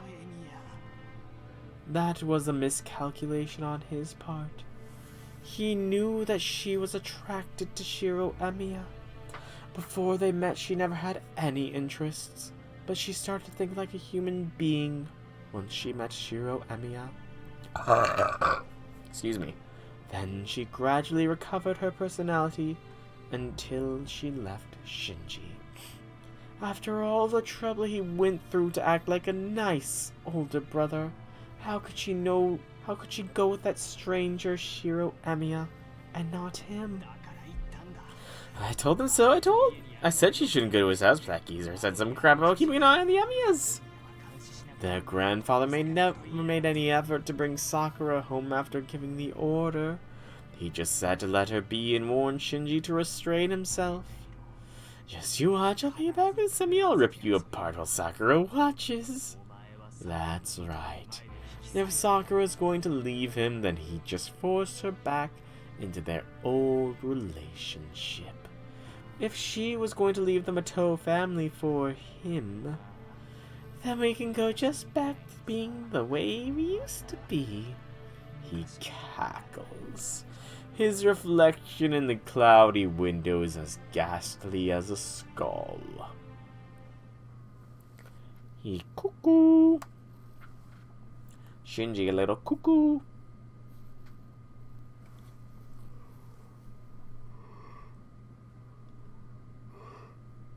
It's evening now. Tosaka seems busy and Sakura's asleep, so I'll make dinner. My left arm can move, albeit slowly, so it shouldn't stop me from cooking simple meals. He does, doesn't he? I can deep fry the marlin and make beef stew with the rest. I check what we have in the refrigerator and to decide on tonight's menu. With 2 new mouths to feed, our ingredients go quickly. I'll have to make some time tomorrow to go downtown for groceries.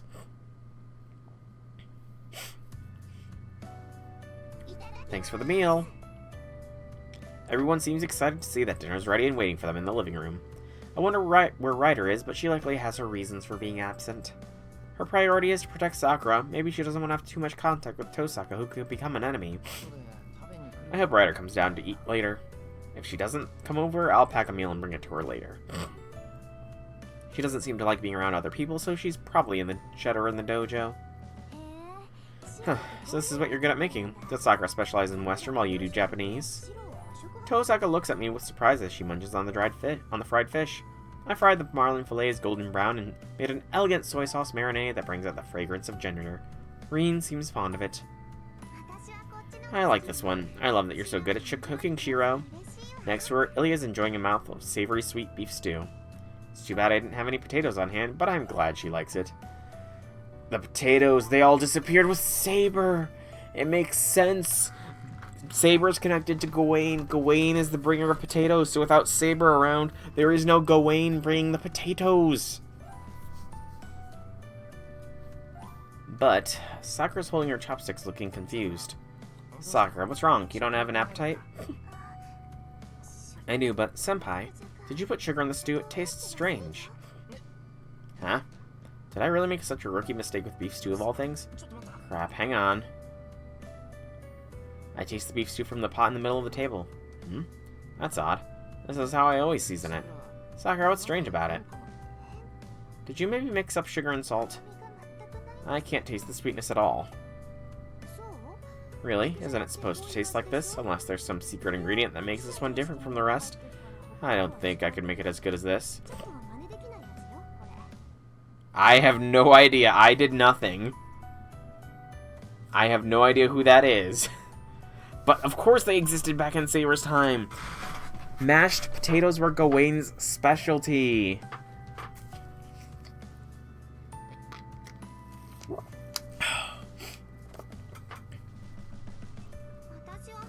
I don't know what it's supposed to taste like, but it's yummy. It's just sweet enough to make it easy to eat. I'm gonna look it up. Sakura pokes her beef stew with a puzzled expression.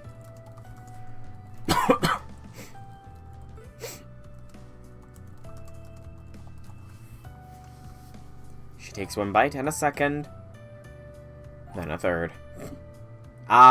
So it's part of their Black Ops 7 campaign. Kappa is being replaced by the Replacer.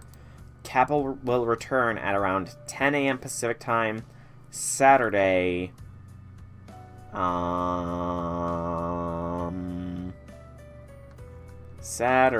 November 15th. So tomorrow. So the original Kappa will be back tomorrow. Huh? Oh, I think I just ate a part that wasn't seasoned as evenly.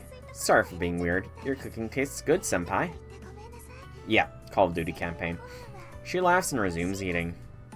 Sakura moves her chopsticks as if nothing happened. I got a little nervous when she started looking off, but then she regained her spirits. Hang on. She's eating stew with chopsticks? And there's no potatoes in the stew. I mean, she could be eating the protein in the stew, but you can't eat stew with chopsticks, can ya? I don't know, I've never had stew before, so... With gusto, she even asked for a third helping. Tosaka watched in surprise as Sakura kept eating with delight until we completely finished off all the food and rice. I like that new Ilya expression there, that was a new one. Her sort of hunched over with a shocked look on her face. It's after 10 p.m. right now. It's time. We should go, Shiro. Tosaka appears, ready to leave. I know. Take care of the house, Sakura. Sakura no happy. Tosaka and I will go out on patrol as planned. It sounds stupid to think we can fight back against Zouken by patrolling the town, but that's all we can do at the moment. The enemies we have to beat are Zouken, Assassin, Saber, and that mysterious Shadow. To be honest, there's no way we can beat them in a straight fight. I just have to be patient while Reen comes up with countermeasures. Despite that, we can't stay cooped up in the house. As the news said this morning, Zouken started attacking civilians. We may not be able to beat him now, but I don't think that it's a waste to try and prevent more people from falling victim.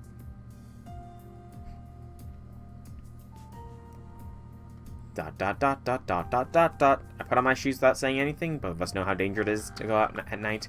Even if Zouken is only after Sakura, he might consider it a nuisance if we walk around town. In the worst case, what happened in the forest might happen again. The thought doesn't make me very talkative. Hey, what's your problem? And then... Today's the day we're supposed to sell your merch and walk around convention, but you're recovering from chickenpox, so you can't go. Oh! That sucks, man. That sucks to hear. Do you have a group, though? Are they selling your merch in your stead? I'm not in the mood for serious talk, but I look up to see Tosaka staring at me. If you're just seeing us off, that's fine. Behave and go back to your room, Sakura. Staring through me, to be exact. She's glaring at Sakura, who's standing in the hallway. I think I should go with you after all. It's too dangerous out there for you two alone. You're selling it in your stuff. Okay, that's good, at least. That's good. So that's why she's here. I appreciate the sentiment, but we have to stick to the plan. No, you know that Zaugen's after you. You need to stay here with Ilya and protect yourself. I know that, but you can't move one of your arms, and Nissan doesn't have a servant anymore, so... She has Shiro! Cut the crap, Sakura. You're still our enemy. I can't trust someone like that might turn into Zaugen's puppet at any second to watch my back. But Nissan... You just need to protect yourself. If you feel bad for us at all, then don't create more work for us by pulling something like this. You just need to have Ryder protect you, yourself, and Ilya. You don't have to. Hey. Come on, get your head in the game. There might be new victims while we stand around talking. She grabs my hand and pulls me out of the house. Hey, be careful, Sakura. Take care of Ilya. Oh, Shiro, Shiro, Shiro.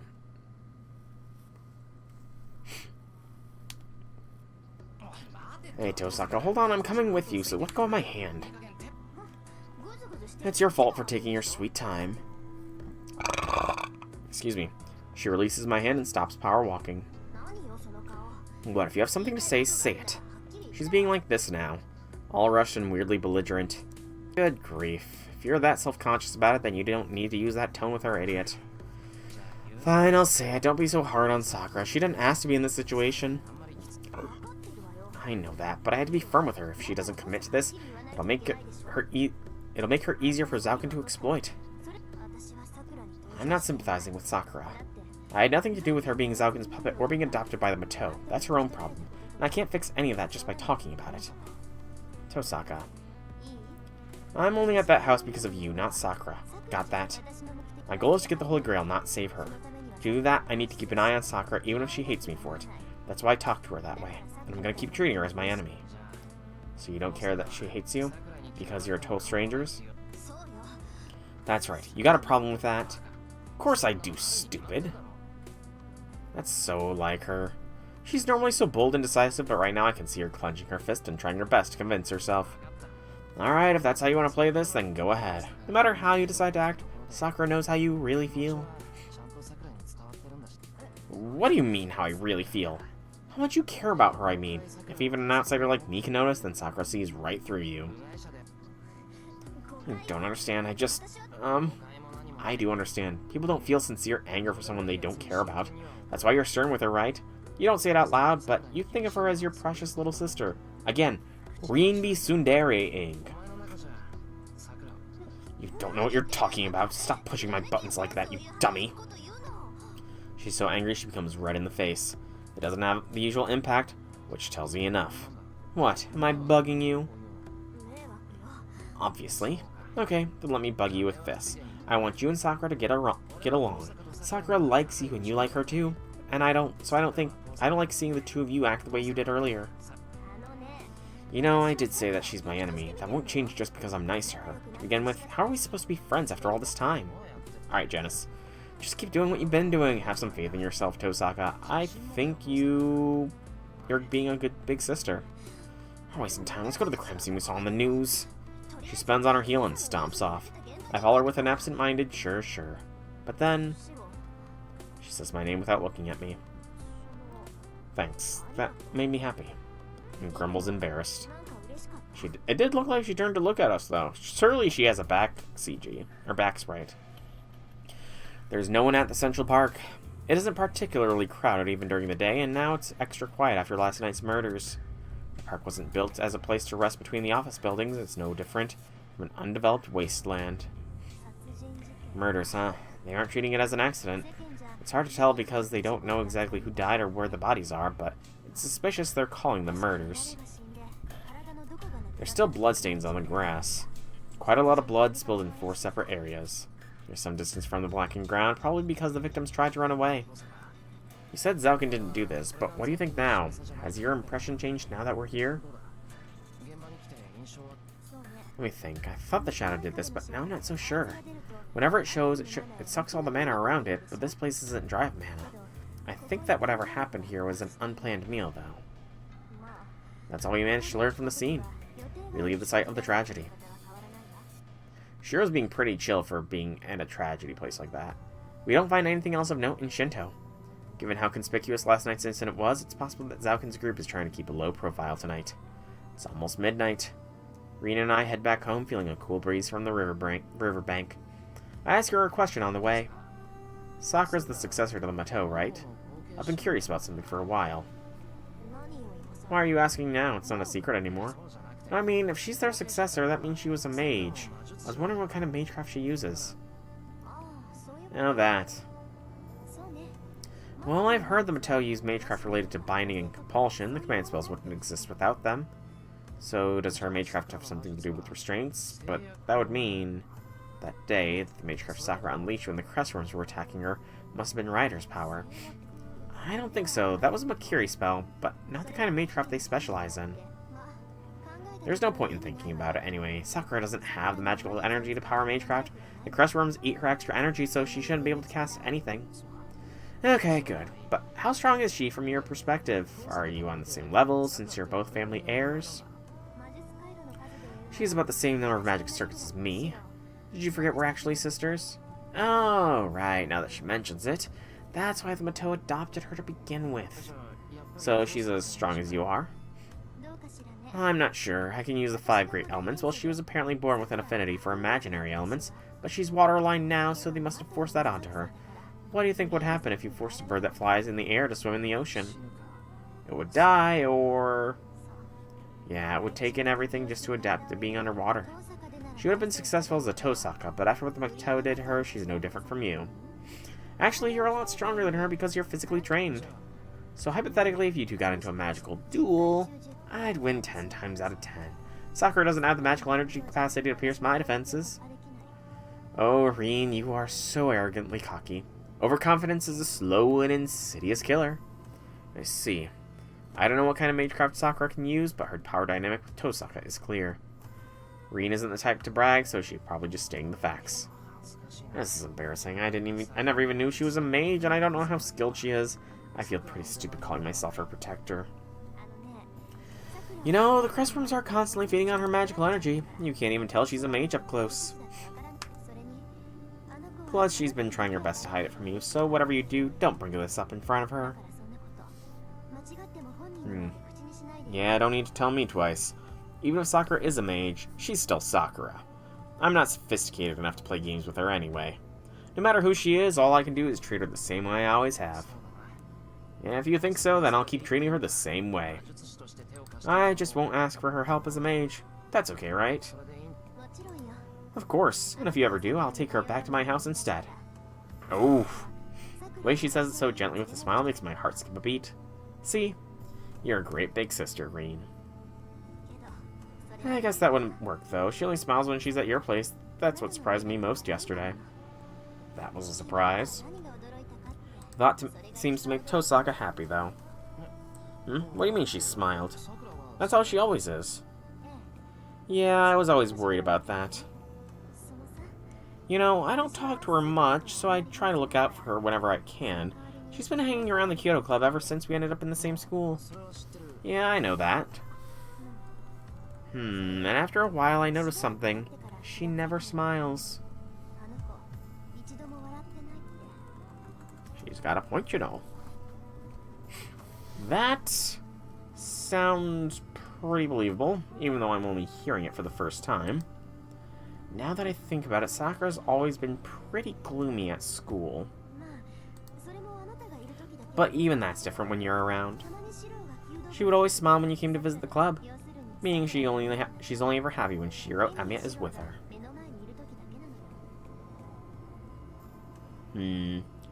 Tosaka is saying something that should make me happy.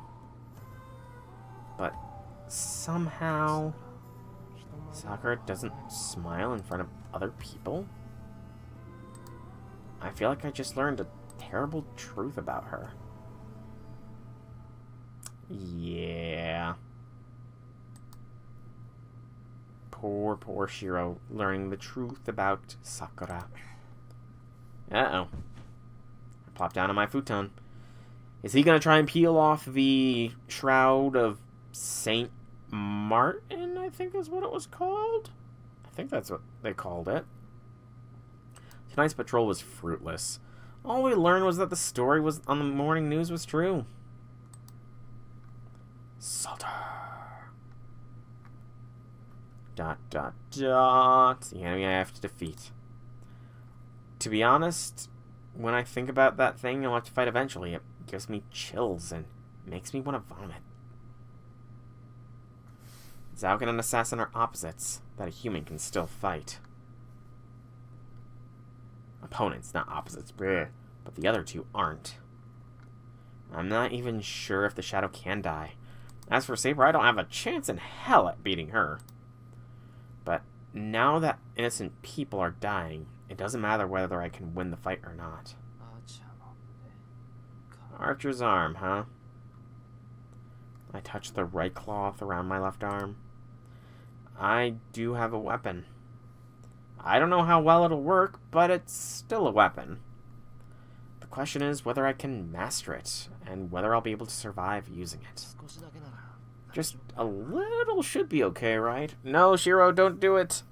Welcome back, Junus. Just about to witness Shiro probably being stupid and gonna remove the shroud. I unwrap the red cloth. My blood starts to flow as soon as I loosen the binding.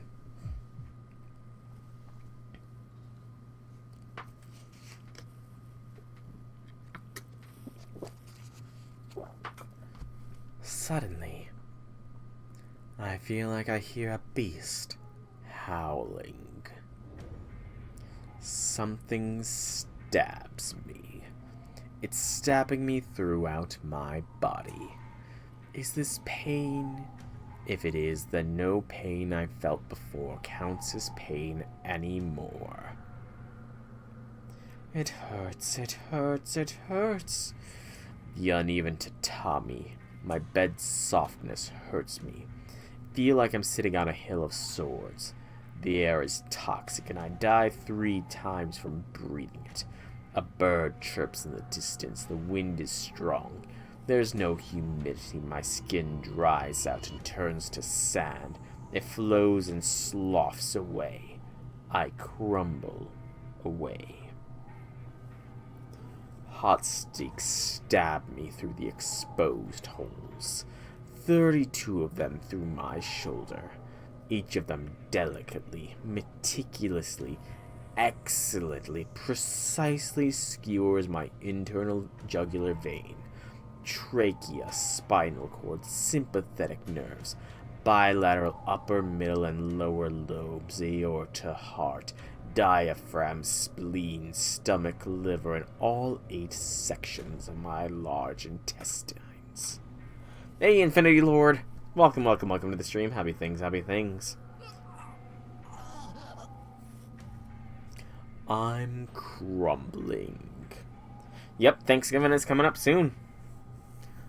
Oh, that actually occurs to me. I'm not going to be I'm probably not going to stream on Thanksgiving. I might actually move that stream to the Tuesday because that is my... Like, Thanksgiving week is the break week between quarters for me, and then it's a Wednesday, Thursday classes. I have, like, a class on Wednesday evenings and on Thursday evenings, so it's going to be Tuesday streams instead of Thursday streams. Yeah, that's the current plan in my brain space. I will make an official announcement, though, when the time comes. Time slows at a frightening pace. I watch 60 trillion cells crumble at a rate of 340 per second. There is no pain. There is no pain. There is no pain. There is only terror. The credits roll, invading with astonishing speed. The flashback stops. on a maniacal image. The death to come, the death in the past, the death happening now. The pain isn't physical, but a burst of rejection that each time death strikes me. I hear a noise. I'm on my knees. It's the sound of my head hitting the floor. My eyes are hot. I realize I've been crying. I desperately stop a scream from escaping my throat. I curl up into a ball, my head tucked into my stomach, and clutch my left arm in my right hand, weeping. I'm scared. I haven't felt this since the fire 10 years ago. I'm scared. It's the dread that every living creature feels. I'm scared. For the first time in my life, I want to escape my own doom. I don't reject death because it hurts, nor because I want to live. It just scares me. I tie the red cloth back on. I knot it over and over so that it'll never come loose again. Just can't. I was sobbing. The priest said I'd die if I used my left arm. That's bullshit. I'll die if I even take off this shroud. My body might be able to take it, but my mind will go first. Even slightly loosening it and exposing the skin to the air was enough of a mental ordeal.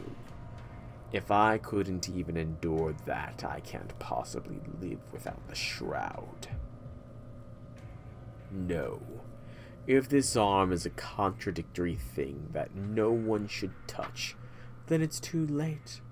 My body is already trained on an abandoned and condemned railroad track running to its final stop, a ship with a crack in its hull sinking into the ocean depths with no one to save it. Only the passengers are unaware, and by the time they notice, it's already too late.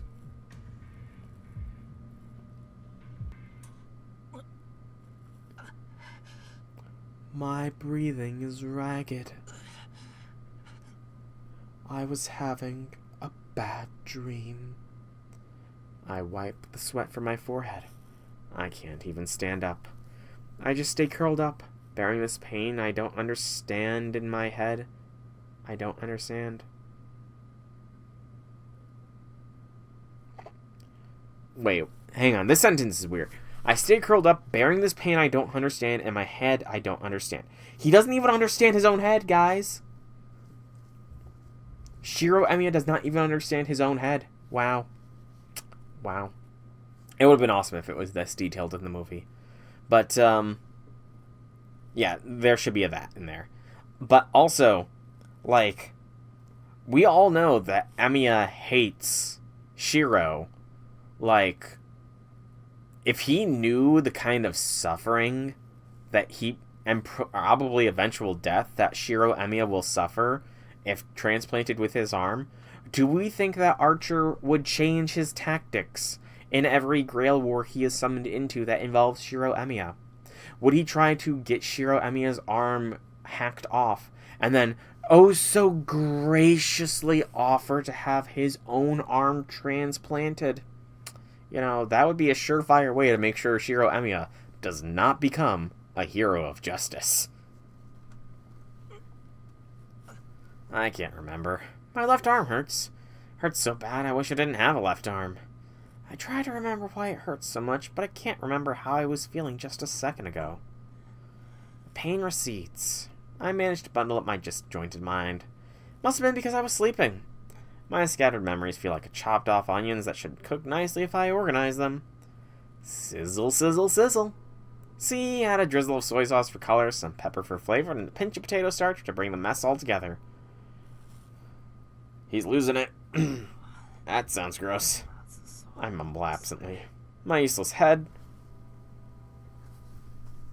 He's acknowledging it. Once more, I see now why Heaven's Feel Shiro is considered the smartest Shiro. It's because Heaven's Feel Shiro realizes just how stupid he is. That only knows how to help other people so much its nuisance comes up with one conclusion. I don't have to eat something that doesn't look and taste. Oh, he is so stupid. I lost it already. It doesn't even make sense to rely on something that isn't there. Therefore, Shiramiya has no weapon. He has to suppress this alien thing as long as he lives, and it'll taint him for the rest of his life. You know, I gotta wonder, is Shiramiya a himbo? It's futile to restrain it with this cloth. There is only one way to truly escape this poison. Just cut it off. I know that, but I can't bear to let it go. The muzzle of a gun points at my temple. I imagine its trigger. The left arm is the trigger. Once I pull it, I'll operate as designed and blow my brains out. I'm trembling. In the dim light, I hold my breath and stare at the blank wall. I hold my left arm tight again and I fall back down. Just cut it off. I close my eyes. I stifle my pathetic moans. It's time to sleep so I can be rested tomorrow.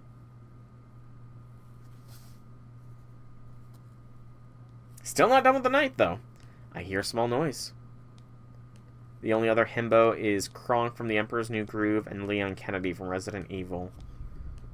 I can think of a few others, though they're probably not references you would get. Like, Johnny Bravo is probably considered a himbo. I could probably come up with more if I took some time to think about it. I wake up to the sound of footsteps in the wooden hallway. I wake up my hazy mind. It isn't quite 2 a.m. Less than 30 minutes has passed since I went to bed. I squirm out of my futon unconsciously holding my left arm. She's outside my room. I call out to the source of the noise outside my door. Okay, you did get Johnny Bravo. That's surprising. Yeah, I mean, it was mainly when it was a cartoon when I was a kid. I don't know how long it had been airing, and I didn't really watch it too much. I mainly watched, like, the, Christmas special for Johnny Bravo. That's the main, like, memories of it that I have. And, you know, he's kind of memed on. Johnny Bravo is a bit of a meme. I call out to the source of the noise outside my door. I didn't censor outside. Oh my goodness. What was the translation? Did the translation team come into this, like, translating this day not really caring? They misspelled outside. What is going on with the translation here? The quality is just like, for the whole day, there's been so many errors. First, mistaking Sakura as Rin, missing that, misspelling outside. There's probably more that I missed. It's just like, good gracious. I had a feeling that she was there. The door slides open. Sakura dreamily steps into my room. This is the scene in the movie, isn't it? I feel like this is when it happens in the movie. Or very heavily implied to be happening in the movie. She stares at the ground, biting her lip in shame, unsure what to say. I'm sorry, Senpai, She apologizes to me as if blaming herself. But I should be the one apologizing. I know full well why she's here. It's the pain in her body panting in thirst. I should have gone straight to you as soon as I got back. Sorry for making you suffer. I stand up. Even if I apologize, I can't be forgiven for getting so wrapped up in my left arm and that I forgot about Sakura's condition. Senpai, I know. If you're ready, we can start right away. She nods, blushing. There's nothing to be embarrassed about, but maybe she sees the act of drinking blood as something immoral. Right. Drinking blood. You know, at this point, if you're so dedicated to making Sakura into a vampire, why not just rob a hospital's blood bank, Shiro? It'd probably be better than bloodletting yourself every single night. But, she looks down with a troubled expression. Alright, we can't get anything done this way. She bit my finger before, but we can share my blood a smarter way this time. Hold on, I think it's in my desk. I stand up and go to the desk. Suddenly, my left arm moves.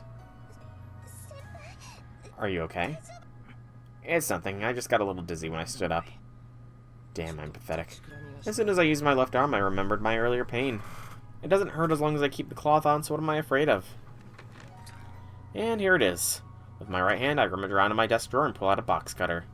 I extend the blade to make sure it isn't chipped or dull. If Sakura isn't gonna bite me, then I need to draw blood myself. This would be easier if I had a syringe or some tubing, but unfortunately I don't. Shiro,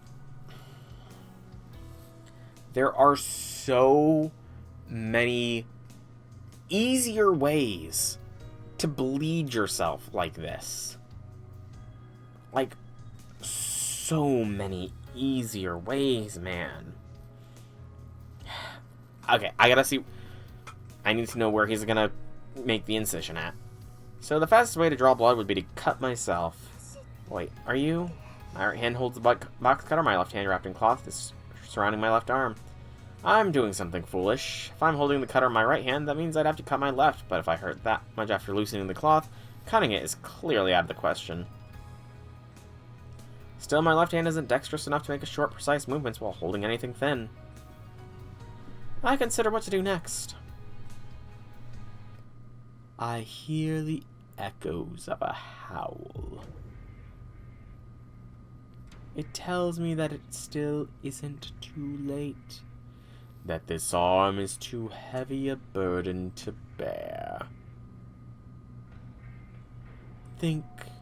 Remember how much you suffered just from loosening the cloth?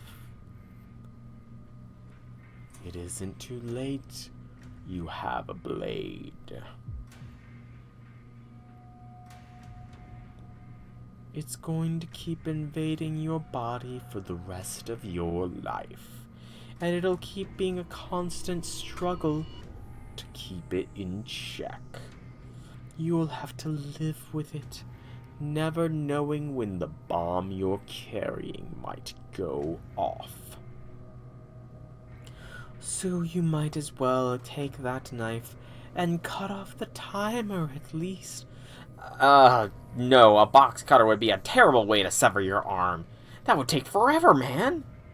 You need a bone saw. Or a very, very good, strong, sturdy butcher's cleaver.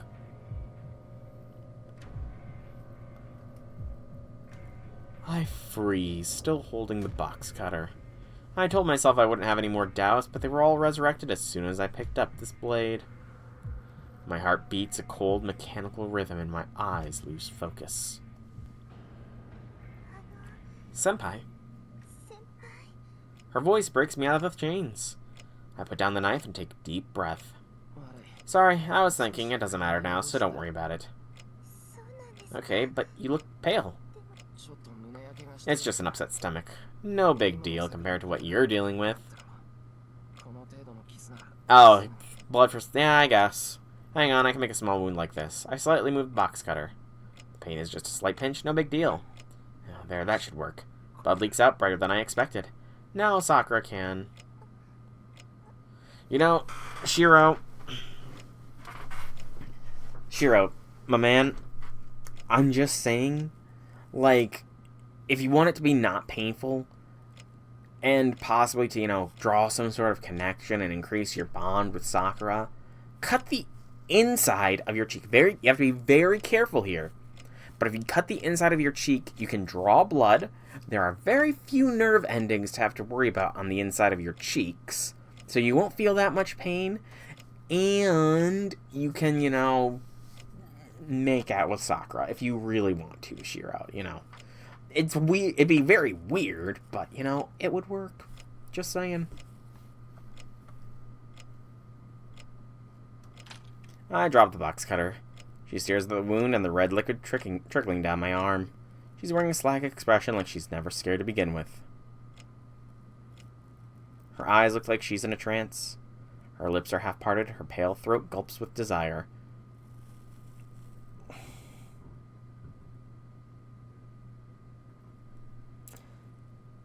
Reminds me of a graceful four-legged beast. I don't know how to react to this sudden change. Just extend my arm, blood dripping from its wrist, to Sakura. Yeah, this is definitely censored. Where the hell did he cut that his hand is blood-stained like that?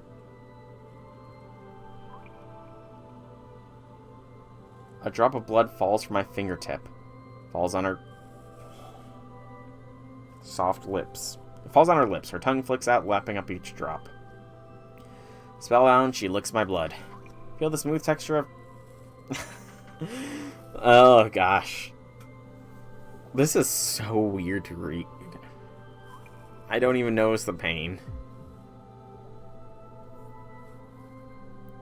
It's happening again. That irresistibly feeling is coming.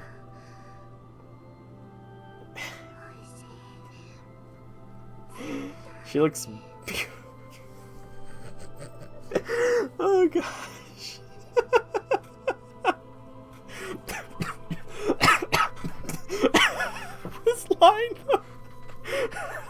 This line is hilarious.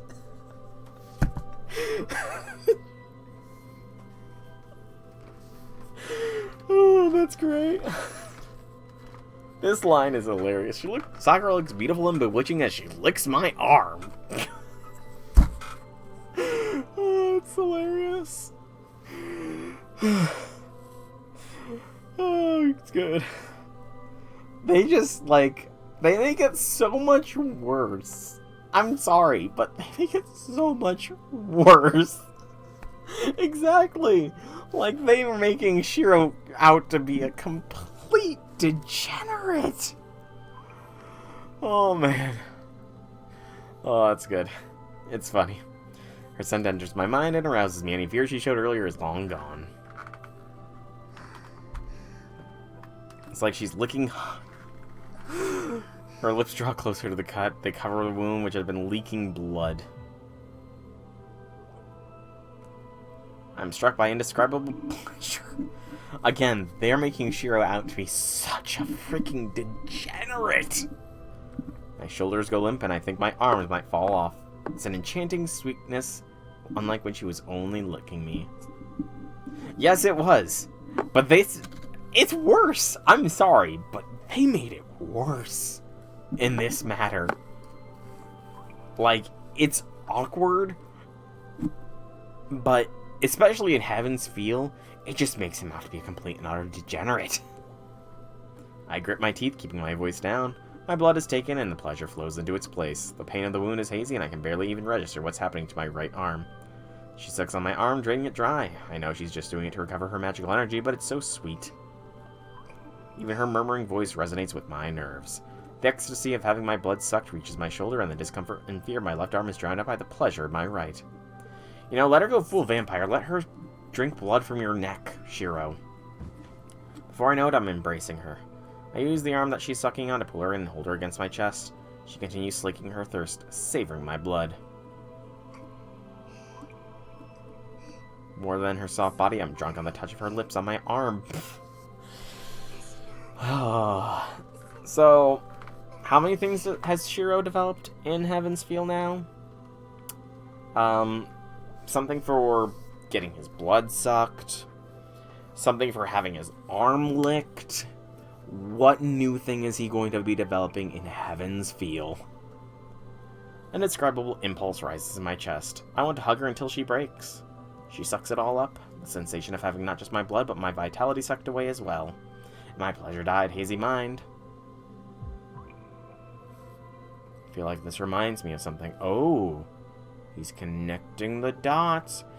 So, when Shiro has no blood flow, he actually gains brain power. Interesting, interesting. It doesn't matter. I don't care about those misgivings. Your wound is... How long did we stay like this?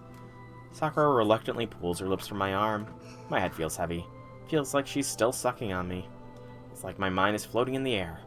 Still, I try to see if she's okay.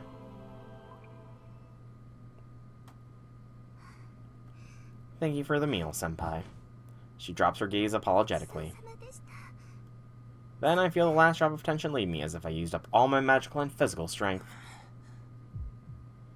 The lights go off in my head with a zap. I can't think about what comes after. Can't remember her gentle touch on my arm or the pleasure of having my blood drained. It's just like giving my blood to Sakura was just a dream. I fall into a deep slumber. My thoroughly exhausted body forgets it all. How Sakura treated my cut and went back to her room. The anxiety lingering in the back of my mind. Everything that's happened tonight. I fall back into the light sleep I was in 1 hour ago. Excuse me. Is it done? No. Oh.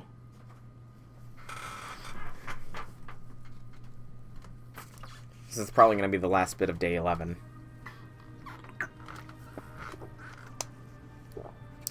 I wonder if we're going to get the gill scene here. It is in a sea of red. Water covers the familiar landscape, making the town seem like a fish tank. There is no air. Each time it breathes, something dark coils in its throat. It craves oxygen, but the harder it tries to breathe, the more the heavy air fills its lungs like water.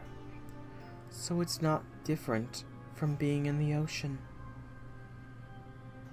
Welcome back, J6, probably just in time towards the end of the stream. It pants, feeling suffocated. It was meant to live on land. It wasn't born in the sea. Just missed another awkward scene where Shiro has developed a thing for having his arm licked.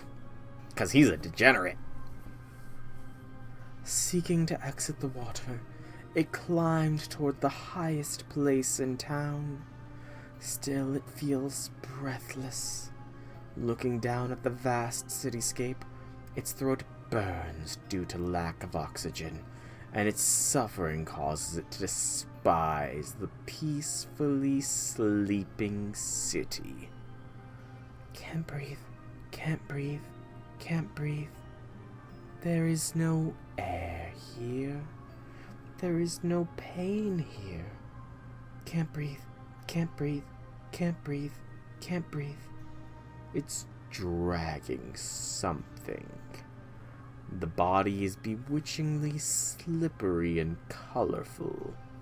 Can't breathe, can't breathe, not enough, can't breathe.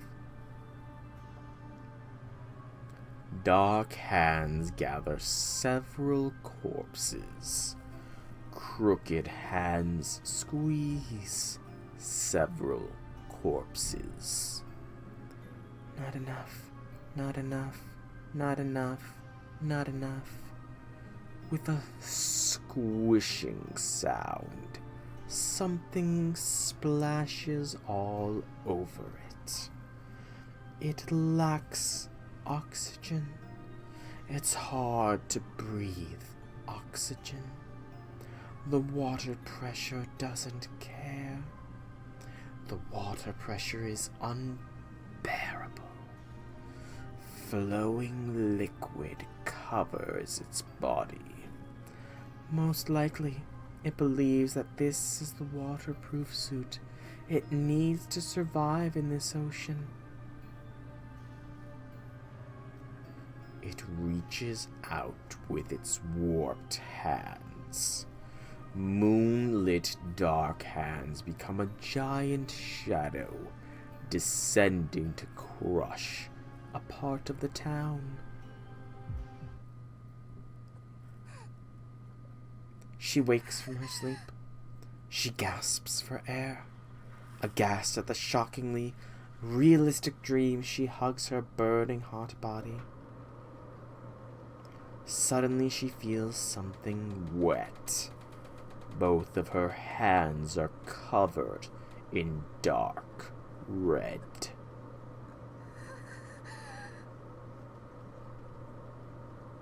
She shuts her eyes and thrusts her hands away from herself. When she warily opens them again, her hands are clean. Even if it was just a hallucination, she can't stop shaking. She trembles with fear, shuddering like a broken machine. The shaking might cause the rattling bolts in her ears to fall out. She imagines all of her insides falling out one by one, until she's lost too many parts to move anymore. The visual terrifies her so badly, she can't stop shaking. My face. That's right, I just need to wash my face. She goes to the bathroom. She can't take more than a few steps. Her trembling limbs won't obey her. She nearly falls over, bracing herself on the desk. Her vision is hazy. She can't walk to the door or even see it clearly. She can't remember what she was just dreaming about or why she got out of bed. She's breaking. She can't remember anything. She can't think of anything. All she feels is desire and hunger. All she wants are warm bodies and kind, gentle words. She slumps against the desk, shaking her head. She's filled with fear and boundless self-loathing. Something's wrong with her. She knows something is wrong with her. Why isn't it enough? She got more just a few hours ago, but it's just isn't enough at all. She was so happy, thinking there must be no greater joy on earth. So why isn't it even close to enough? It must be because of how hollow and empty she is. That's why he isn't enough to fill her up. But she doesn't want anyone else to fill her up. That's why she wanted to keep becoming his, forever and ever. She thought it would be fine if her feelings, if other people, if it all went away. So why didn't she make it happen? It's so mysterious, but she can't help not knowing why, and so she naturally thought that it might be able to do it for her. She's giddy. It isn't some strange delusion. Just for an instant, she thought that sounded fun. And that terrifies her. She steadies herself on the table. Her body feels like it's about to fall apart, but she hangs on. Day by day, the scary dreams are becoming clearer. Day by day, the scary dreams stop being scary. That's why she's starting to break. Until now, it was only her body, but now her mind is starting to go. She mumbles and weeps, biting her lip. It's fine if her memories are vague.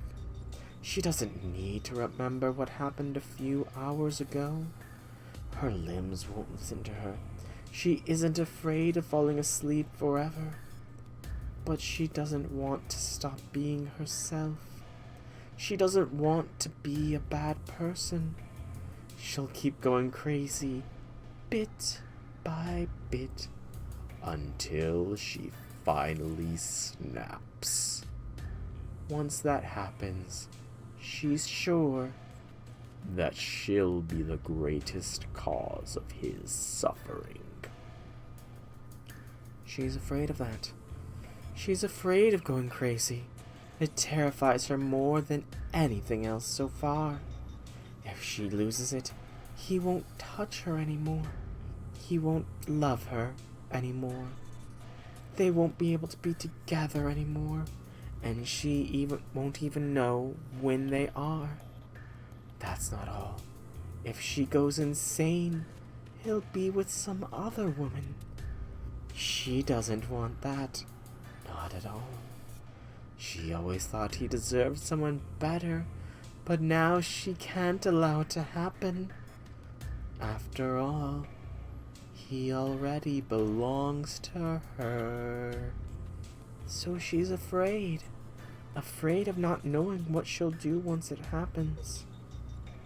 She knows how bad things are, and there's no way out. She can't tell anyone about her problem. If she does, she'll just end up back in the cold place she was before. She can't go back there now that she's known warmth. She wants more. To be here with him and smile at him. She knows full well what she'll lose if this goes on. Her wish is a simple desire. For her own happiness, she has to ruin the one and only person who wants her to become happy. If she can't do that, then she'll just keep breaking where no one can see her. If she's going to go crazy anyway, then she may as well disappear now and turn into a monster while no one else is around. Surely that's the right choice. But she clings to it because she's warm, because she's happy, because she wants more. Why me, she wonders. Why is she the only one who has to be cut off from such simple wants? No. She shakes off her weakness. She isn't jealous. She doesn't resent anyone. She defends herself. She just wants a little more time. No, this isn't me. She shakes her head in denial. In her empty head, she covers her dark heart. There's no off-ramp to happiness on this road. She turns away from an answer she already knows. Her clouded mind has long since fallen into a nightmare. She forces herself to stop wishing for someone to help her. She just keeps crying alone.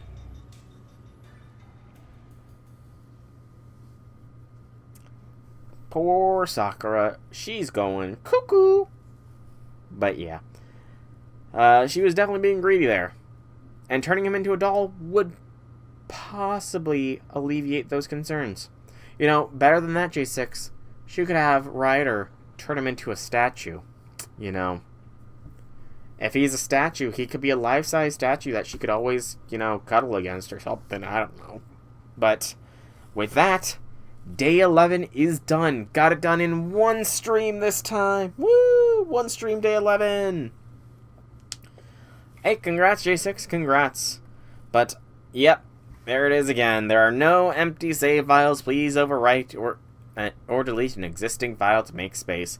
I'm going to overwrite the Day 11 save data for the start of Day 11. Overwrite the data. And before I fully call stream, I do want to see, because there was a single choice today of who Shiro should spend time with. And I chose to spend time with Ryder, so I kind of want to know if we got some, Ryder affection points or something. So, to the flowchart. No, even spending time with Ryder was soccer affection. Is there no Ryder route possible? Is there no Ryder route possible? For shame. But I do think I am going to be calling this one here. So, I've been Soulrack Dragon. I hope you've all enjoyed today's stream. If you have, leave me some feedback in whichever way you so see fit. If you want to check out anything else by me, be sure to check out the channel here on Twitch or YouTube. Same name, same games. There's plenty of content for all to enjoy. And if you are watching this on the YouTube, please drop this video a like to show some support. Comment down below if you have anything to say at all, including how weird it is that Shiro now has a thing for having his arm licked. And if you really want to show some support, make sure to subscribe to the channel, because that'll let you know when new vids come out. And if you want to catch me live, check the description down below where there are links to the Twitch and Discord where you can follow or join and get those notifications. But one more time, thank you all so much for coming out. I hope you enjoyed. Have a fantastic evening, everybody.